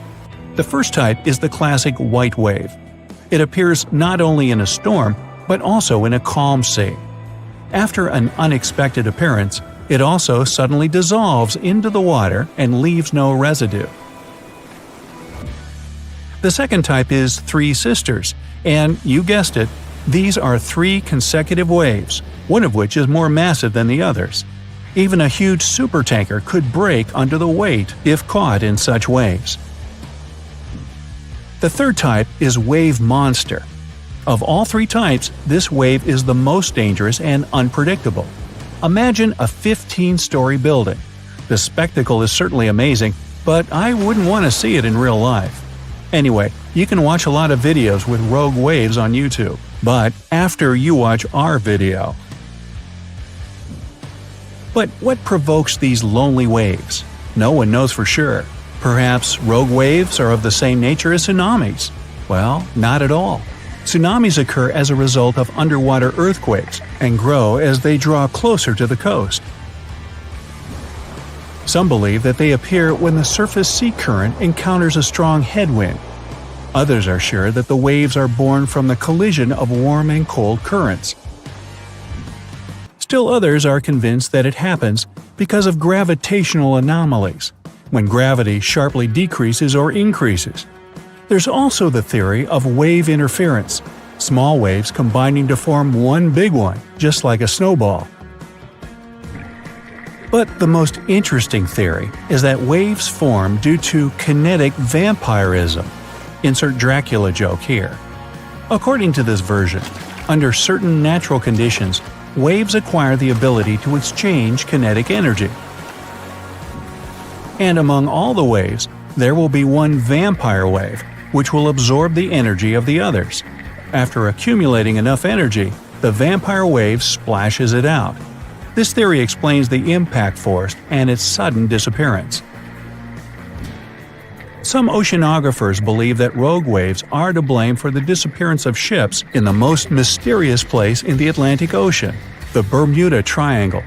And while it's likely that rogue waves periodically appear there, it's impossible to consider them the main solution to the mysteries of the triangle. Besides ships, planes disappear there, and it's unlikely that the waves can reach them. Adding even more mystery to the phenomenon, these waves appear not only in the seas and oceans, but also in lakes. They were recorded numerous times in the Great Lakes. In Lake Superior, the largest of all the Great Lakes, the appearance of the Three Sisters has been recorded several times. In addition to rogue waves, sailors have told about a more terrible phenomenon, sea hollows. Imagine that this is a very big wave, but just the opposite. It goes under the water, forming a large dip in the sea. But unlike waves, such hollows have never been officially recorded. Rogue waves can be dangerous in a similar way by forming sea holes in the water. When the wave builds up, it draws in all the water around it, so near the base, these holes can be very deep. If the bow or stern of a ship ends up in one, the ship can instantly sink. I think the Jaws movie should be replaced by a new film, Waves. Who cares about sharks now, when at any moment a wave the size of a skyscraper could come rushing towards you? Hey, anybody remember the movie The Poseidon Adventure? That was a rogue wave that capsized the ocean liner. There are no ways to anticipate rogue waves, but you can significantly reduce the risk of meeting one. Study the history and meteorological records of the area you want to visit. Most often, rogue waves are found off the east coast of Africa in the Indian Ocean and in the North Atlantic. By the way, it was there in 1985 at the Fastnet Rock Lighthouse that the highest wave ever recorded was captured. Its height reached 157 feet. If rogue waves don't scare you and you're determined to set sail, then watch for weather changes and, most importantly, look often at the horizon. Single waves can appear in the distance, so you have a chance to evade them. And if one narrowly misses sinking your boat, well, as it goes by, be sure to wave. When the water in all the oceans becomes transparent, the world will change forever. In a few years, people will discover thousands of new sea creatures that were previously unknown. Simultaneously, the planet will lose hundreds of thousands of fish and mammal species too. The cycle of life on Earth will be interrupted, and humanity will face natural disasters and famine. The beginning will be incredible. Imagine you're sailing on an expensive liner somewhere in the Atlantic Ocean. Suddenly, you hear screams. All the shocked passengers come to the edge of the deck and watch an incredible picture. The ship seems to be floating high in the sky. Under it, the water is completely transparent. You see volcanic sea mountains and coral reefs of different colors and shades. The bottom is thousands of feet from the surface, so it feels like the ship is floating high above the ground. Only the fish swimming in this sky let us know that the boat is still on the water. The ocean is about 5% explored.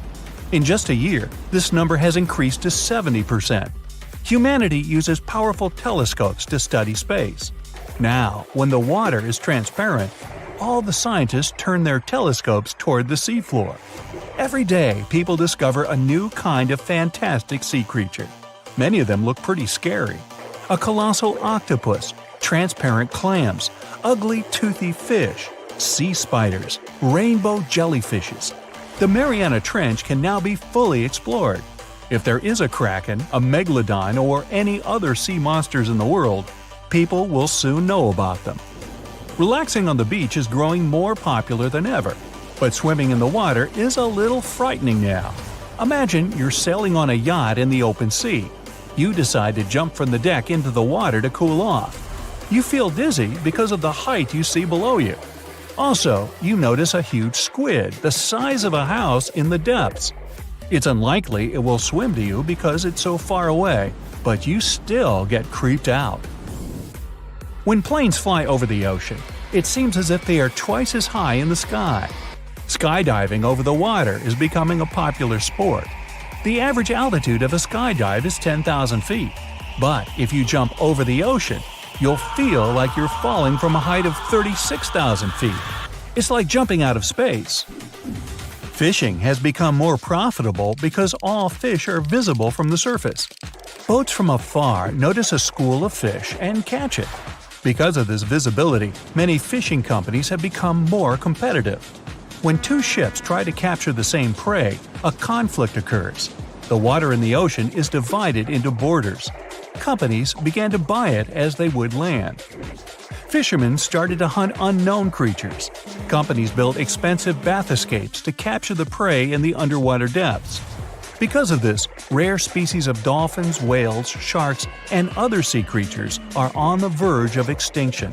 Governments in many countries spend small fortunes to fight poachers. All over the world, more and more people are becoming treasure hunters. If you fly a few miles in a helicopter over the ocean, you see that the seafloor is scattered with sunken ships. Old pirate ships of the past centuries, modern boats that were considered missing. Hundreds of divers swim to the seafloor to explore the ships. The treasures found there can be sold for thousands and millions of dollars. In addition to vessels, people find submerged ancient cities. New chapters of world history are open to scientists from all over the world. People would finally solve the mystery of Atlantis and find out why crafts disappear in the Bermuda Triangle. The number of shipwrecks in the world has significantly decreased. Even if a boat sinks, rescuers quickly notice it and fly to help. Submarines no longer sail almost anywhere in the world. They served as secret stealth vessels, but now all secrecy has become transparent along with the ocean. Besides the treasure, people see all the garbage that has been thrown into the seas. Billions of tons of plastic lie before the eyes of all mankind. All the water is littered with trash of different colors and different sizes. It's undeniable how marine life suffers from this. It's impossible to turn a blind eye. People decide to save the ocean. In many countries, releasing plastic into the sea becomes illegal. Plastic recycling plants are built in a lot of cities. All the world's sea ice has become transparent. Trips to the Arctic are trending. The Valley of Ice and Cold now resembles a world of crooked mirrors. Some of the ice is so transparent you can't even see it. Because of their transparency, more sunlight passes through. The water level is rising, but it's not a big problem because the water in the ocean evaporates faster too. These massive vapors condense into huge thunderclouds. Heavy rains pour for weeks and even months. Some cities are flooded. Many countries have declared a state of emergency. Previously, the ice reflected the sun's rays and sent them back into space thanks to its white color.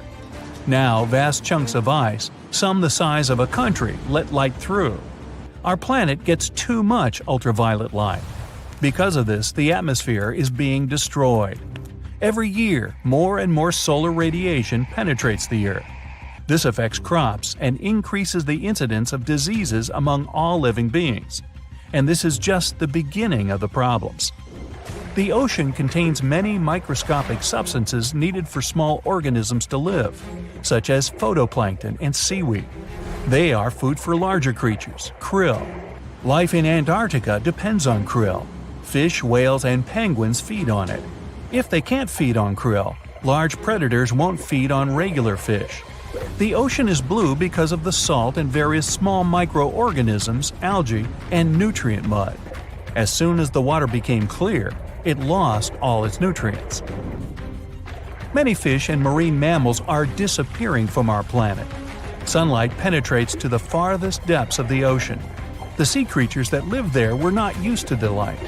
New conditions adversely affect their lives. People discovered so many new species, but lost almost all of them just as quickly. Because of the sun, the water heats up more, and the amount of oxygen decreases. Fish are now not only hungry, but can't breathe. There is a worldwide shortage of fish. Cities that used to live off fishing are growing poorer. Animals, such as gulls, bears, seals, and many others, can't find food and are on the verge of extinction.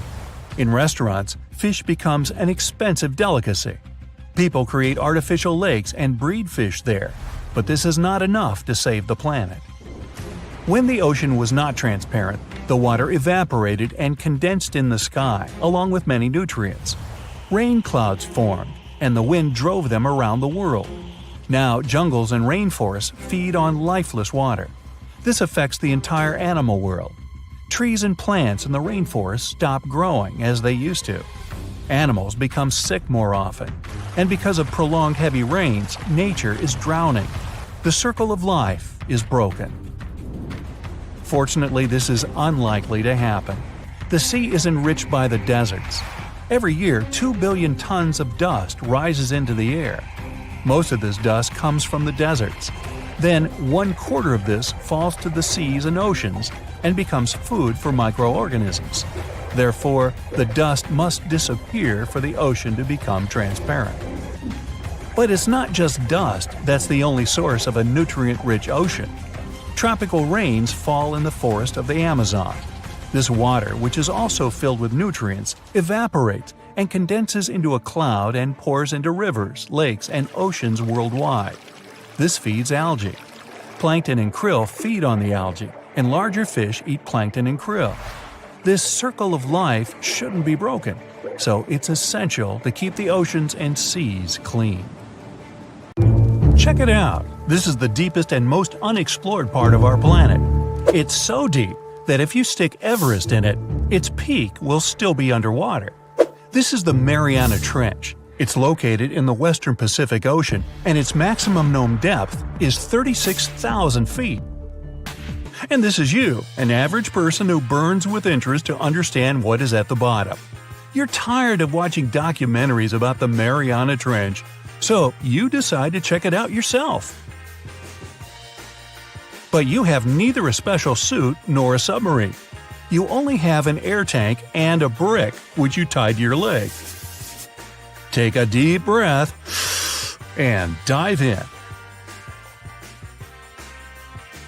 5 feet underwater. You don't feel anything unusual. This is the depth you might jump into a pool or swim at the beach to see exotic fish. 5 feet doesn't cause any inconvenience and you feel quite comfortable. But the brick pulls you deeper, and soon you find yourself at a depth of 32 feet. Here, you begin to feel the main problem of diving so deep. And no, it's not hungry sharks looking in your direction. It's that Kraken! No, not really. The main threat is pressure. On the water surface, you felt 1 atmosphere of pressure. At a depth of 32 feet, this pressure is doubled. Now, don't worry, you're safe for now, but you may already feel discomfort in the eardrums. This is because the pressure causes the air volume in your body to compress. You'll feel this in your ears, sinuses, and lungs. But these air pockets in your body are flexible enough to withstand even more specific depth. You continue to descend. 65 feet underwater. It's already quite dark here, and the discomfort from the pressure increases. If you're not a trained diver, you begin to feel the pain in your ears. Now your lungs are reduced in volume by 3 times. If the air sacs in your lungs collapse, air bubbles will get into your blood and you may suffer an embolism or stroke. You've reached 100 feet. This is the maximum depth divers go for recreational purposes. You need to be a well-trained and experienced diver, like me, to cope with the pressures 3 times higher than usual. In addition to this, you begin to feel a new symptom, nitrogen narcosis. The air in your body is made up of 78% nitrogen and 21% oxygen. At higher pressure, nitrogen begins to have a toxic effect on your body. You feel a slight dizziness, tunnel vision, memory impairment, and unexplained cheerfulness and excitement. Narcosis can cause visual and auditory hallucinations and make the diver do strange things. For example, dancing. Yes, it might be the most peculiar dance in the world, but narcosis can cause worse consequences. The diver may think he can breathe without equipment and inhale water. To avoid this, divers use gas mixtures with higher oxygen and lower nitrogen content to reach greater depths. You're still committed to the dive and find yourself at a depth of 196 feet. Here, even regular oxygen becomes toxic. That's because you're consuming it at 7 times the pressure of what you're used to. Oxygen intoxication can cause seizures. If there are no professional divers nearby to help, you may be in big trouble. To avoid such intoxications, helium is included in diving gas mixtures. But it's not to make your voice funny. Theoretically, with helium in the tank, a diver can reach a depth of 984 feet. Hey, you've reached 702 feet. This is the world record for free diving. Herbert Niche was able to achieve this depth without special equipment in a single breath. Yeah, I know it sounds strange, but it was easier for him to reach this depth over divers, because he didn't use gas mixtures in an air tank and he didn't face narcosis. For his achievements, he received the title of the deepest man on Earth. In 2012, he reached a depth of 831 feet, but was severely injured in the process. At 831 feet, you should look around. You may encounter a submarine because they travel at this depth. But we've reached your limit. Another couple of meters and your dive will end badly. But we know people can withstand a lot more pressure. Many experiments have been conducted to find the limit of a human's dive. Using special chambers that simulate deep diving conditions, theoretically, a person can withstand a depth of 1,640 feet. But it would take a long time to reach the surface from such a depth due to the need for decompression. You see, during diving, nitrogen, helium, and other gases accumulate in your body tissues and blood under high pressure. It takes time for these gases to naturally leave your body through your lungs. If you reach the surface too quickly, these gases will form into bubbles, destroy blood vessels, and block blood flow. So divers must make stops on the way to the surface to just hang out there and simply breathe away the nitrogen. Better bring a book. Sometimes it's necessary to spend a whole month in a special decompression chamber to avoid traumatic consequences.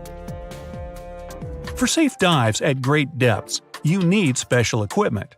An atmospheric diving suit is used for long, deep-water dives up to 2,296 feet. It's like a mini submarine, which a person can wear. There's no need to worry about decompression sickness or nitrogen narcosis, because the pressure in the suit will equal 1 atmosphere at all depths. Plus, you don't even need to be an experienced diver to use this suit, but it may cause claustrophobia.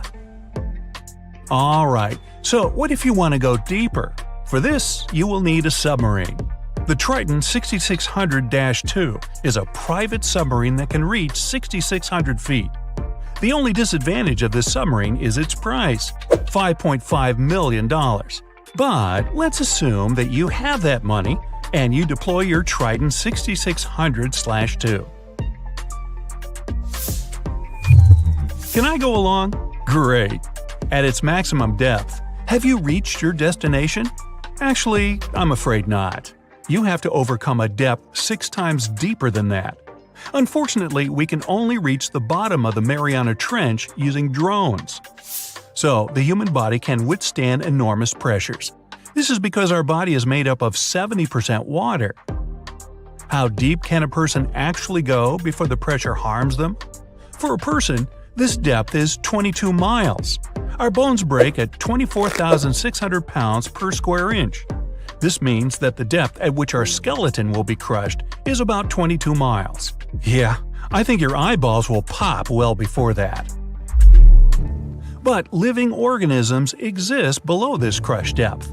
The Mariana snailfish lives at a depth of about 26,000 feet. Their bodies are adapted to withstand incredibly high pressure. They chose this habitat because there are few predators and they feel safe. They can reach a length of 11 inches and weigh less than half a pound. Their diet is made up of tiny crustaceans, which crawl on the ocean floor and have lots of frustrations. Ooh, that rhymes. Let's go even deeper. We're close to the bottom of the Mariana Trench. These are cold waters where the sun's rays have never reached. But there is also life in this darkness. We just need to look very closely. Bacteria and yeast live here. This discovery surprised scientists because it was thought no living organism could survive such conditions. These microorganisms probably feed on particles of animal waste and dust that have fallen to the bottom. This discovery opened up new opportunities for scientists and motivated them to explore the depths of the oceans. Now, let's return to the surface. Wow, what a journey! After such an experience, you certainly don't want to dive again without preparation. So, to start out, practice holding your breath underwater in the bathtub. And watch out for Kraken. You know how they say it's better to just hand over your wallet if you run into a mugger? Instead of surrendering their wallets, sea cucumbers choose to spit out some of their insides to fend off predators like crabs and fish. It's a natural defense mechanism for them, and they quickly grow those organs back in just a few days, thanks to special cells inside their bodies. It's not the only weird thing sea cucumbers do. They can actually breathe through their rear end. They have this thing called a respiratory tree that connects to their backside and sits right next to their intestines. So when they suck in water from their behind, it goes into that respiratory tree, letting them absorb oxygen directly into their fluids. Plus, sea cucumbers are the janitors of the ocean. They munch on whatever gets stuck in the sand on the ocean floor. Once they've eaten, they manage to clean out the sand, leaving it nice and tidy after they do their business. As for the clean sand, the stunning white sand beaches in Hawaii are actually a product of parrotfish number 2. These fish munch on algae from rocks and dead corals, and while they're chomping away, they also grind up the leftover bits of coral in their bellies. When they're done, they move their bowels, and voila! It all comes out as beautiful sand. Not only do they play a vital role in keeping the coral reef ecosystem healthy, but they can churn out hundreds of pounds of this white sand every year. Marine animals are seriously impressive when it comes to holding their breath. Just look at sperm whales and elephant seals. They can stay underwater for a mind-blowing 2 hours. Then there's a Cuvier's beaked whale, which holds the crazy record at almost 4 hours underwater. When you compare that to the human record of 24 minutes and 37 seconds held by pro diver Budimir Shobut, it seems pretty insignificant. But what's the marine animal's secret that helps them excel humans this much? Unlike us, these sea creatures have a ton of hemoglobin and myoglobin in their blood and muscles, allowing them to store way more oxygen. When their oxygen runs low, myoglobin steps up and releases even more. Plus, they can tolerate higher levels of CO2, so they don't feel the need to breathe as quickly. There's even a study that found their myoglobin molecules have a unique charge that keeps them from sticking together, which boosts oxygen storage. And on top of all that, they can slow down their heart rate and restrict blood flow to hang out underwater even longer. Rumor has it that about 540 million years ago, a meteor loaded with frozen octopus eggs smashed into Earth. Sounds like a delirium, but some scientists are entertaining a very questionable idea that octopuses and their cephalopod buddies, like squids and cuttlefish, might actually have some extraterrestrial origins. The thing is, cephalopods have extraordinary DNA that doesn't look like any other DNA on our planet. They've got around 33,000 protein-coding genes in their genome, which is way more than what we humans have.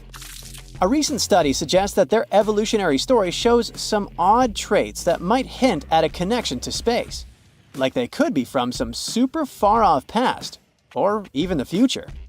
The researchers went as far as to claim that modern octopuses could be the descendants of these frozen creatures that hitched a ride on comets and splashed down in our oceans. And why octopuses? Well, they really stand out in the animal kingdom.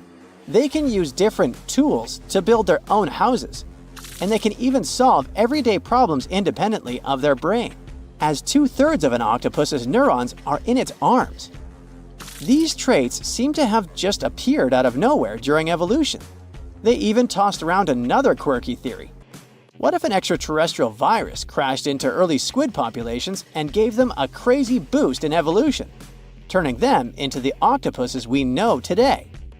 Anyways, these are just fun speculations without any hard proof. Now, this funky object is an animal, not a rock. It's called sand dollar. Just look at the shape of its shell. Once sand dollars are exposed to the sun, their shells lose their soft, spiny covering and become bleached white. Back in the day, beachcombers thought these shells looked a lot like big silver coins, kind of like the old Spanish dollar that was about the same size. But if you prefer, you can call them sand cakes instead.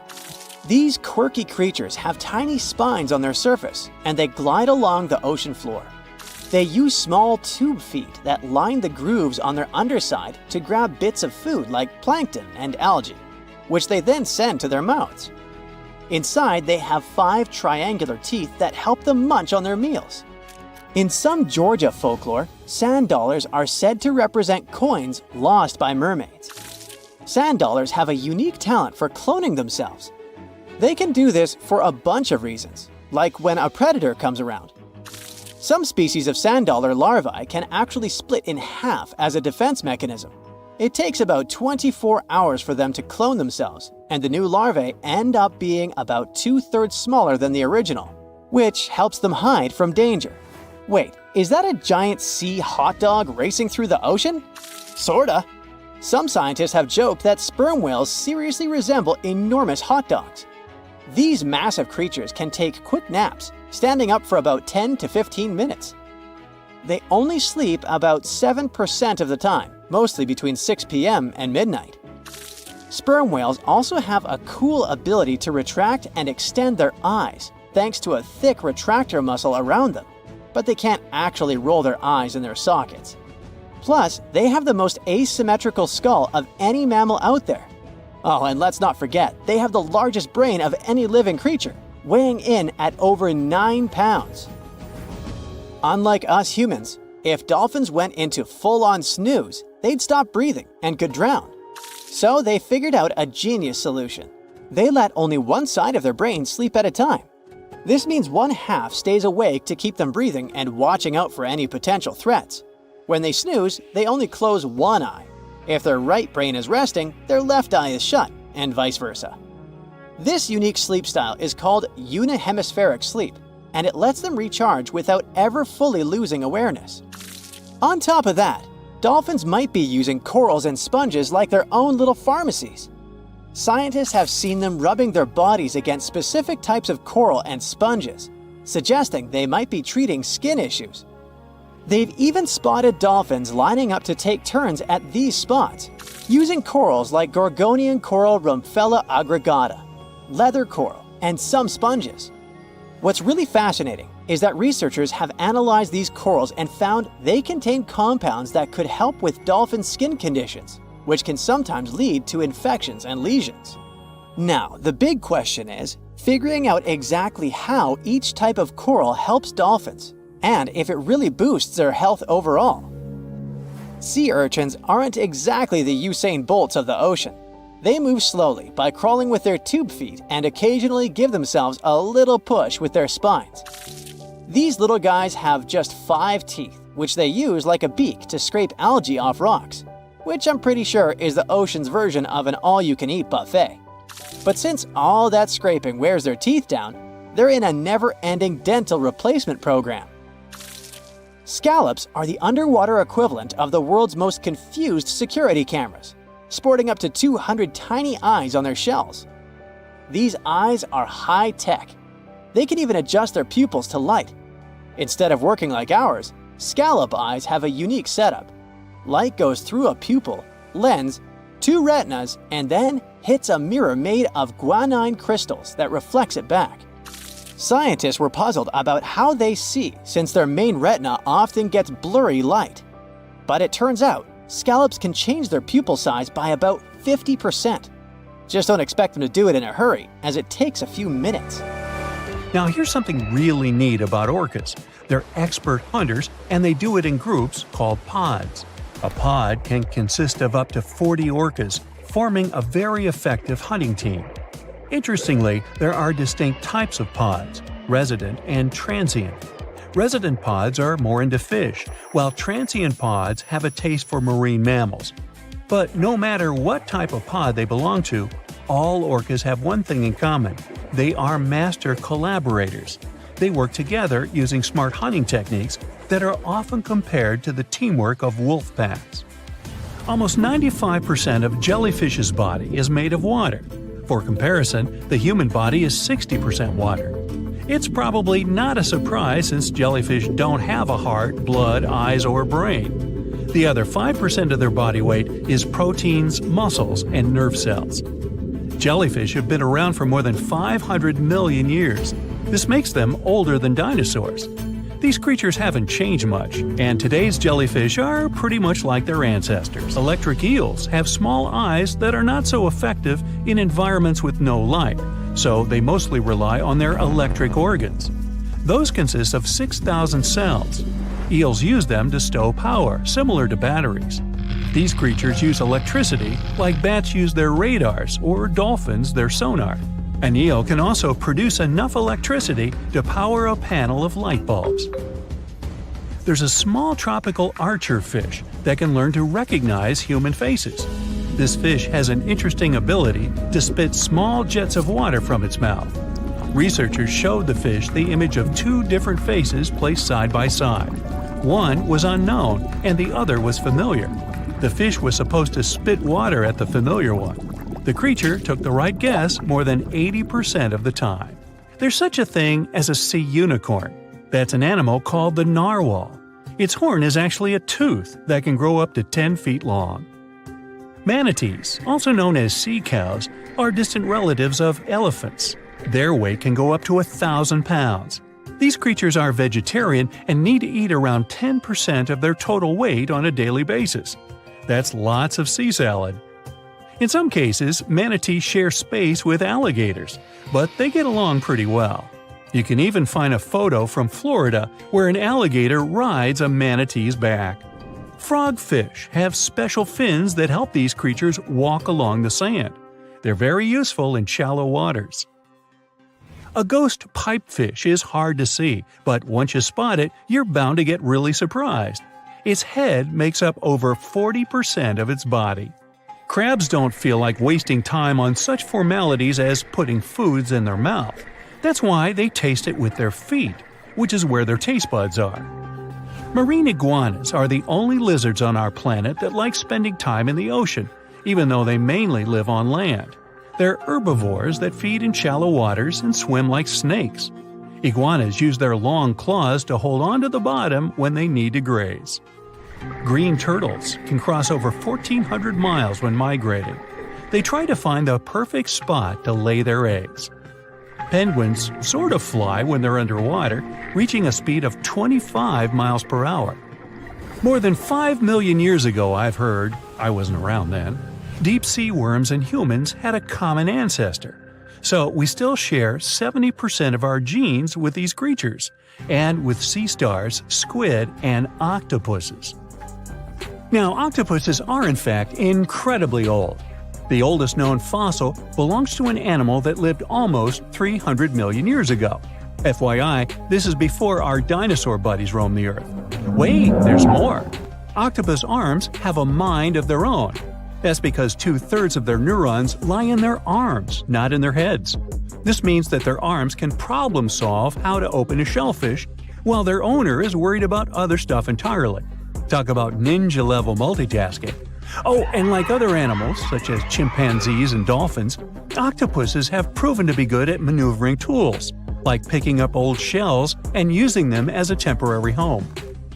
Now, of course, the most intelligent animals on our planet are humans, according to humans. But we don't seem to give pigs enough credit. Pigs are so smart they can play video games. No, not Minecraft. But in a recent academic study, scientists had 4 pigs play a joystick game. They had to manipulate the stick so that the moving ball would hit the wall and then they would get a treat. All 4 pigs did great in the test, which was surprising even to the scientists. Now, pigeons also aced an impressive test. They were trained to differentiate a Picasso painting from a Monet one, which they had no trouble learning. Then they were able to apply this knowledge, identifying works of art they had not previously seen. meaning they really understood the difference between each painter. Poor things are always seen as a nuisance. Now, if we placed kangaroos in an animal's most amazing ability contest, they'd win. It's mainly because they break the four-legged rule. A special species of kangaroo, the red kangaroo, uses its tail to help propel it forward. Now, visually, it has 4 limbs, but in practice, it uses 5. They're biologically built to use their tail as a 5th limb, since it's packed with articulated vertebrae and thick muscles. Of course, it had to be an Australian animal. Deep within the Sahara Desert, you'll find a little creature known as the fennec fox. This huge-eared animal adapted perfectly to survive in its hostile environment. The huge ears help them to dissipate the unbearable heat of the desert, as well as help them to hunt for underground prey. Now meet this guy. Unlike what its name might suggest, the red panda is closer to a raccoon than it is to a giant panda. You'll find a lot of these cat-sized creatures in the Himalayan region, hopping from tree to tree and bundled together trying to keep warm in the harsh weather. They're gentle and friendly like their big panda cousins, and occasionally enjoy eating some bamboo sticks. And then there are bees. Compared to humans, bees' brains are the size of pinheads, yet they are capable of astounding things. Let's say a bee is running low on energy after a long search flight. This bee desperately needs a drop of honey in order to continue flying, but smartly enough, she doesn't need to go back to the hive to recharge. She can ask a fellow beehive mate for a drop of honey directly from this other bee's stomach and continue flying. This type of decentralized system allows them to build highly effective societies, one that bees don't need to push the queues in front of the honey cells, for example. Every year in the winter, great white sharks that live along the California coastline disappear. It feels as if they take a vacation for 30 to 40 days. The animals go to a point halfway between Hawaii and Mexico. They might do it to get some food, relax, or hang out with their buddies from other areas. The spot is now called the Whale Shark Cafe. Some types of sharks, like makos, whale sharks, or white sharks, breathe in a very specific way. It requires them to swim all the time. They also need to move quickly and with their mouth open. This way, the oxygen can enter and reach their gills. Sea sponges are some of the most primitive animals. They're immobile, don't have a mouth, eyes, bones, brain, heart, lungs, or any other organ whatsoever. And still, they're alive. There's such a thing as a sea unicorn. That's an animal called the narwhal. Its horn is actually a tooth that can grow up to 10 feet long. Manatees, also known as sea cows, are distant relatives of elephants. Their weight can go up to 1,000 pounds. These creatures are vegetarian and need to eat around 10% of their total weight on a daily basis. That's lots of sea salad. In some cases, manatees share space with alligators, but they get along pretty well. You can even find a photo from Florida where an alligator rides a manatee's back. Frogfish have special fins that help these creatures walk along the sand. They're very useful in shallow waters. A ghost pipefish is hard to see, but once you spot it, you're bound to get really surprised. Its head makes up over 40% of its body. Crabs don't feel like wasting time on such formalities as putting foods in their mouth. That's why they taste it with their feet, which is where their taste buds are. Marine iguanas are the only lizards on our planet that like spending time in the ocean, even though they mainly live on land. They're herbivores that feed in shallow waters and swim like snakes. There's something known as the orange cat behavior, and apparently it's not just a meme. So far, scientists have been able to understand that coat color is connected to a feline's gender. And since orange is an X chromosome, orange cats are usually males, like Garfield. The so-called orange cat behavior describes ginger cats as agents of chaos. Again, pretty much like Garfield. However, there haven't been any conclusive studies on whether coat color and cat behavior are truly linked. In terms of vision, mantis shrimps probably have the most psychedelic vision out of all animals. These funny-looking creatures have a whopping 16 varieties of photoreceptors, with 5 of them reserved for the ultraviolet or UV spectrum. Ultraviolet rays are really short wavelengths, which are invisible to humans. The thing science still doesn't understand is how exactly these mantis shrimp view the world around them. Sure, they can perceive a bunch of colors, but they can't necessarily distinguish all of these colors among themselves. It can be that they just see a lot of really vivid, really blurry colors, but we haven't figured out a way to check that out. Now, to say sloths are cute is an understatement. They may be one of the friendliest animals in the jungle, but there's more. If you look closely at their fur coat, you'll notice hints of green. These greeneries are actually tiny little algae that grow alongside sloths. They help sloths to camouflage better in the jungle, but they also nurture them. The little cracks inside a sloth's fur create the perfect environment for algae reproduction, and scientists have found species of algae that don't exist anywhere else in the world.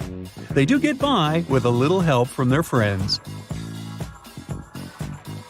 Deep within the Sahara Desert, you'll find a little creature known as the fennec fox. This huge-eared animal adapted perfectly to survive in its hostile environment. The huge ears help them to dissipate the unbearable heat of the desert, as well as help them to hunt for underground prey. The concept of oil on troubled waters may seem like a strange expression, but its meaning of calming a tense situation is well understood. The origins of this phrase, though, have a much more literal explanation. It's true that even the roughest waves can be subdued by simple oil. Just like you dress your salad with oil to make it nicer, you can dress the sea to make it calmer.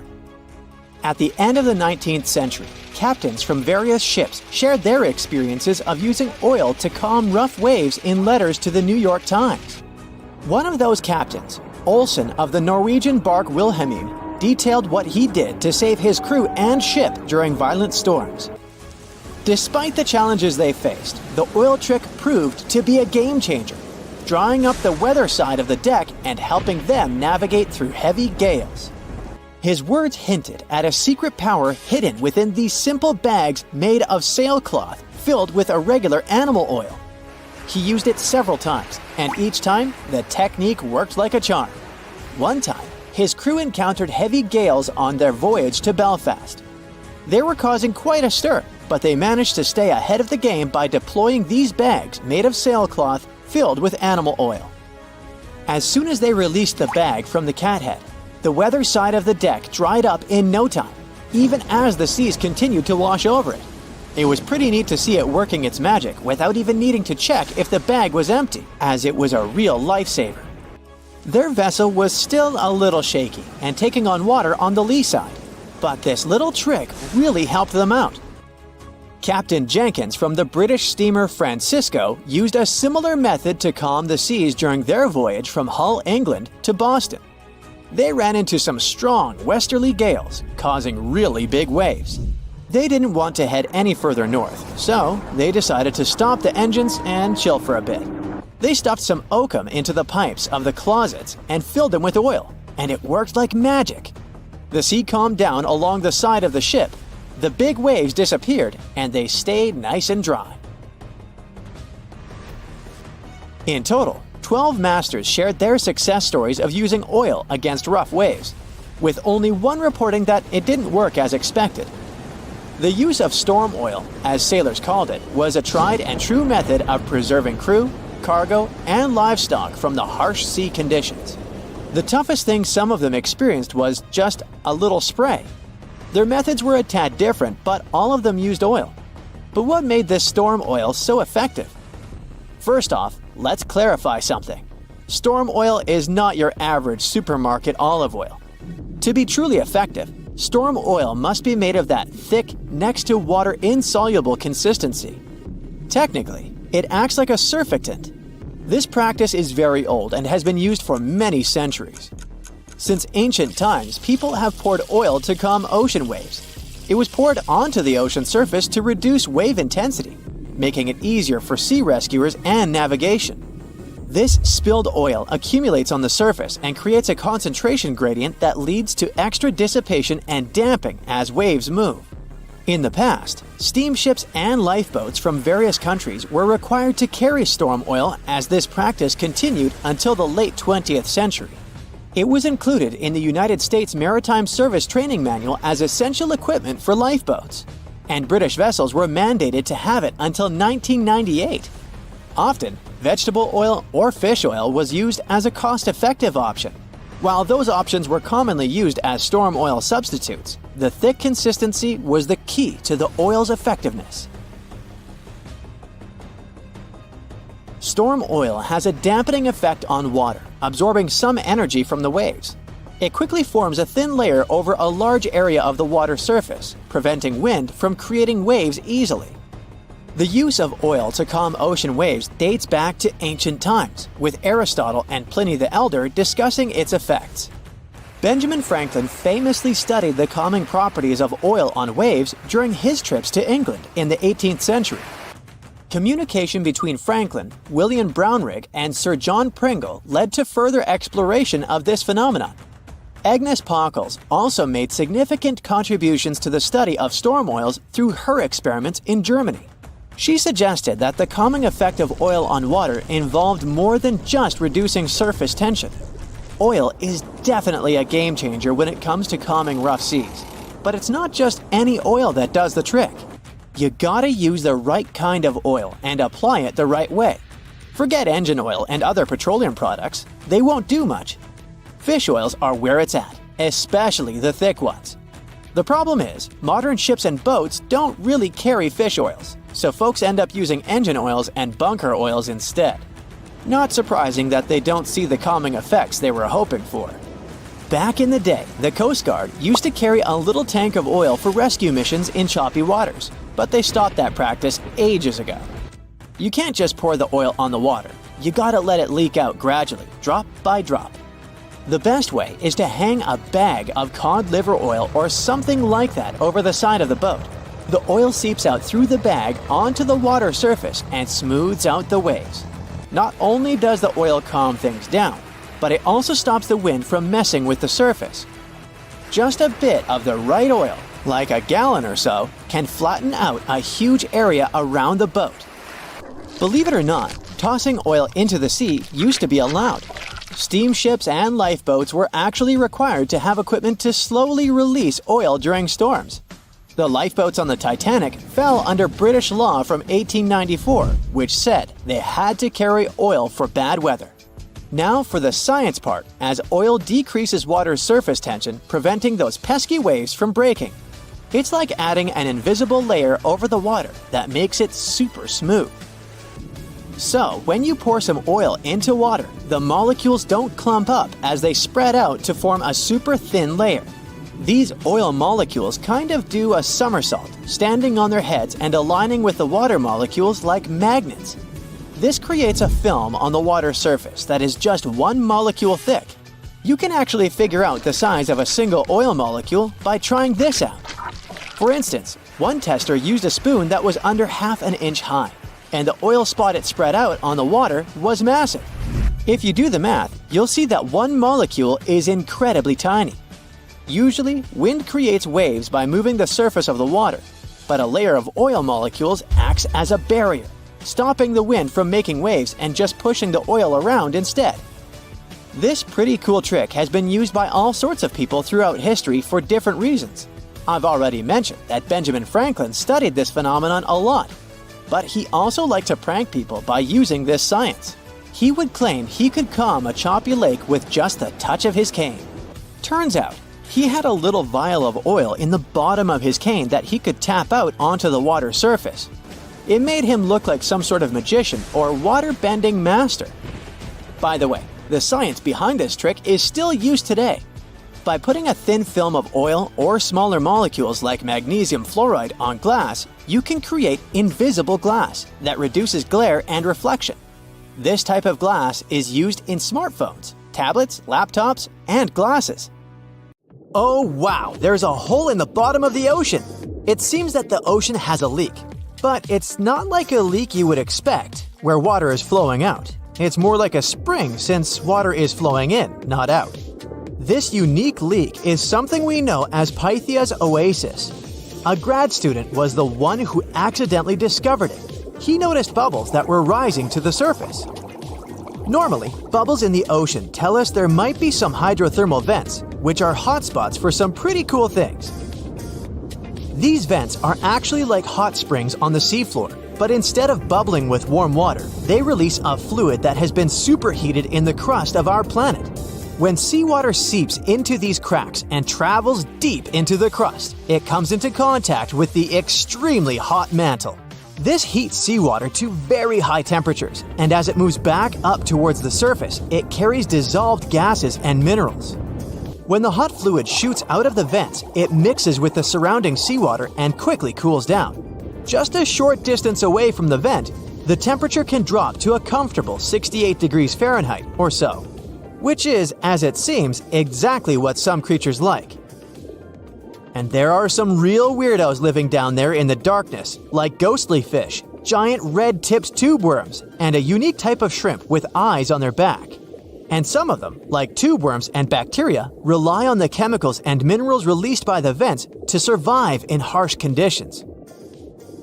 But in this case, the bubbling water didn't come from a hydrothermal vent. It was there because of a spring, and that's a bit more concerning. You see, the water in this reservoir needs to stay where it is. If too much of it seeps out, there could be some serious consequences, especially for the surrounding area. You can see this unusual leak along the Cascadia subduction zone, which is a massive fault line off the Pacific Northwest coast. It's a place where two pretty big plates that make up Earth's crust come together and slide along each other. The water from Pythia's oasis kinda acts as a lubricant between these plates.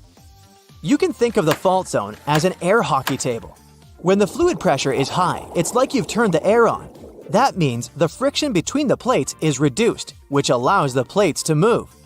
But if the fluid pressure is lower, the two plates can lock together, which then leads to the buildup of stress. Not that they'll feel bad. In the context of tectonic plates, stress is some pressure or force that can cause deformation.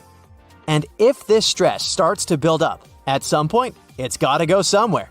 When it's too much, it can trigger earthquakes, and most likely, not small ones. For example, a release of stress in the Cascadia subduction zone could lead to a magnitude 9 earthquake.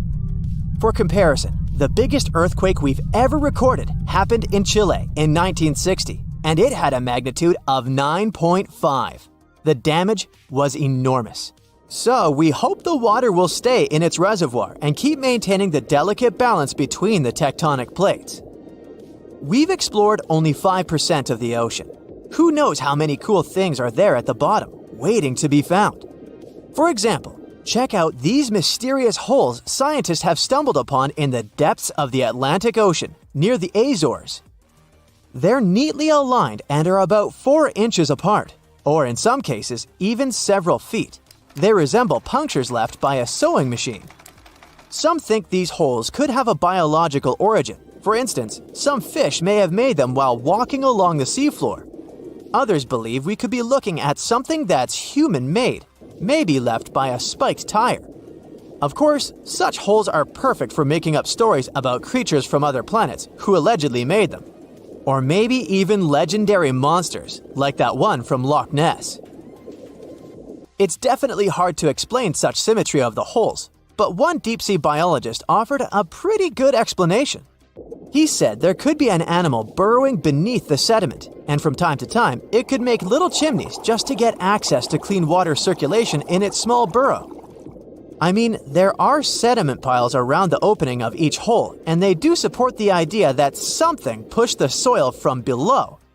But there's still no proof these holes are actually connected beneath the surface. And there are also a lot of things hidden at the bottom of the oceans and seas that ancient civilizations left us. For instance, archaeologists made a really cool discovery off the southern coast of Croatia, a road hidden under layers of sea mud that's 7,000 years old. They found the ancient road at the sunken Neolithic site of Solin. The site of Solin was a human-made island in ancient times, and an archaeologist discovered it 2 years ago. He was studying satellite images of the area around Korčula, one of the beautiful Croatian islands. When he realized there could be something interesting at the bottom of the sea, he dove into the water with his colleague. and under the surface of the Adriatic Sea, which is part of the Mediterranean Sea, at a depth of 13 to 16 feet, they found stone walls that were most likely part of some ancient settlement. The landmass where people built the settlement was separated from the main island by a narrow stretch of land. Luckily, this area is protected from big waves by the surrounding islands, so the site remained relatively well preserved. It's now hidden beneath the surface of the sea and covered in mud. But it's so exciting to imagine how people walked on that road nearly 7,000 years ago, visiting nearby settlements. If you want to see the weirdest creatures, you can always head to the bottom of the sea. Actually, scientists have determined there could be more than 30 potentially new species at the bottom of the Pacific Ocean. They've collected them using their remote-controlled vehicle. That's a big step because until recently, they could only study such creatures through photographs. I'm talking about segmented worms, different types of coral, some invertebrates similar to centipedes, and many others. But there are also many old freaky creatures that we already know about that look like they came from sci-fi movies. Red octopus, blobfish. Okay, this one kinda looks normal until you raise it to the surface. The goblin shark, Sloane's viperfish, zombie worms. Ugh. Yeah, I hear ya. Let's move on. The seafloor hides things from space too. There are traces of rare forms of plutonium and iron at the bottom of the Pacific Ocean. And what's awesome is that all this has come from space. These radioactive materials probably formed during some kind of cataclysmic event in space and eventually made their way out to our beautiful home planet. And this extraterrestrial debris most likely appeared on Earth within the past 10 million years.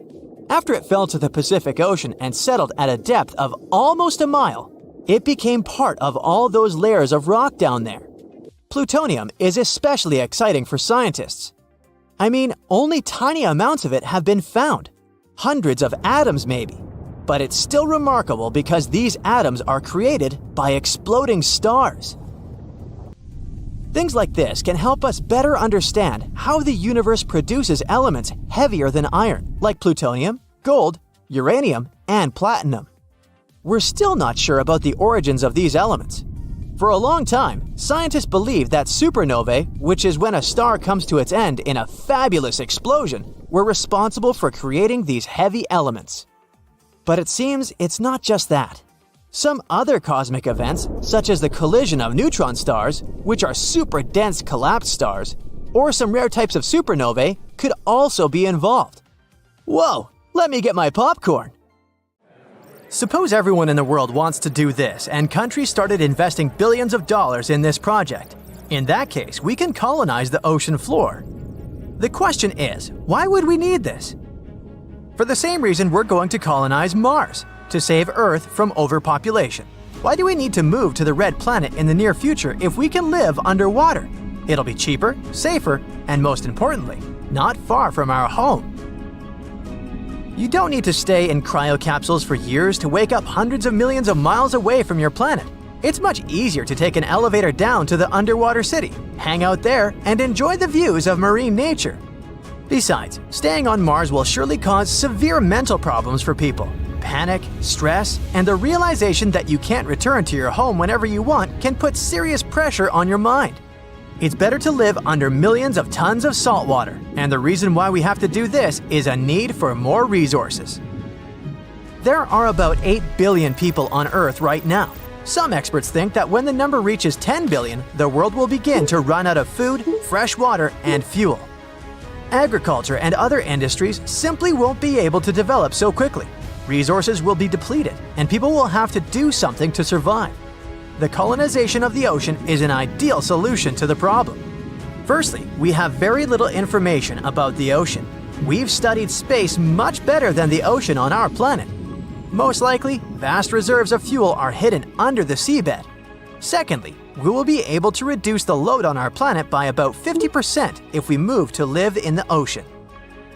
Thirdly, there will be no problems with logistics. Delivering food, necessary equipment, and construction materials will take hours, and if something breaks along the way, you can return to the surface and try to deliver it again. Sending things to Mars would be much more complex and expensive. Imagine that halfway there, millions of miles away from Earth, something breaks down on the spaceship with provisions. Then you'll have to wait for many years for the next delivery. But the main reason for ocean colonization is protection from disasters and natural cataclysms. Volcanic eruptions, radioactive winter, earthquakes, tornadoes, and floods. We could easily wait out any disaster underwater. Yeah, there are volcanoes on the ocean floor too, but the consequences of their eruptions are not so dramatic. The water immediately cools the lava and prevents ash from spreading. We will never experience the consequences of fire again. No burning forests and polluted air. And speaking about the air, there's a lot of oxygen in the ocean. More than half of the oxygen reserves on the planet are replenished by the sea, thanks to algae and phytoplankton. So don't worry, we'll be able to breathe deeply. The main thing is to figure out how to do it underwater. When humanity decides to take such a global step and begins to colonize the ocean, we will first have to adapt our bodies to high pressures. There's such a thing called saturation diving. Before descending into the depths, you must inhale compressed air. The nitrogen and oxygen quickly dissolve in your blood and exert pressure on your body from the inside. At the same time, the water pushes on it from the outside. In simple terms, your body is in balance and you don't feel bad. Divers use this method when exploring the seabed at great depths. Therefore, when people begin to colonize the ocean, they will dive there wearing cylinders with compressed air and an oxygen mask. The main rule is to surface slowly. You need to wait until the compressed air completely dissipates inside your body. If this isn't done and you rise to the surface, then you will feel intense pressure from the inside. Nitrogen will start acting in your veins like soda bubbles when you shake a can with the drink. After this adaptation, we will start building cities, roads, and stations that will transfer people to dry land and back. It shouldn't be too difficult because we already have the technologies needed for the underwater lifestyle. Welcome to the Aquarius Reef Base, located at the bottom of the Florida Keys Marine Reserve. This is a small laboratory where 6 people can live for 10 days. Scientists working there study coral reefs, marine plants, and fish.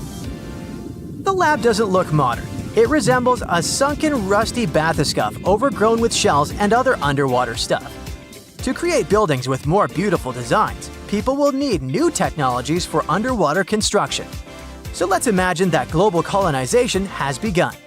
Engineers use durable stainless metals and other materials capable of withstanding high pressure. With the help of freight elevators, people lower everything needed for large-scale construction to the bottom. Stations with such elevators appear in all the seas and oceans. Workers build huge underwater constructions on dry land. Then, large ships deliver them to the stations. From there, they descend to the bottom, where scuba divers and robots set these houses on the ocean floor.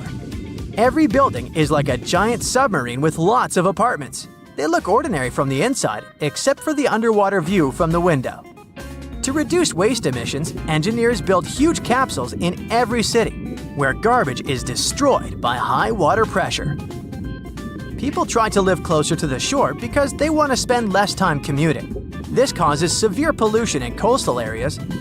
Builders set up communication between the stations and land by creating vacuum tunnels with high-speed trains inside. In simple words, this is an underwater subway, only much faster than the one on dry land. From now on, people move farther from the shore to live in cleaner water. Humanity begins to make daily life in underwater cities more comfortable when the main construction is over. Scientists create filters that can quickly purify seawater. Now, everyone has a faucet that takes water directly from the ocean and turns it into fresh water. Also, constructors put in air filters capable of extracting oxygen from the water.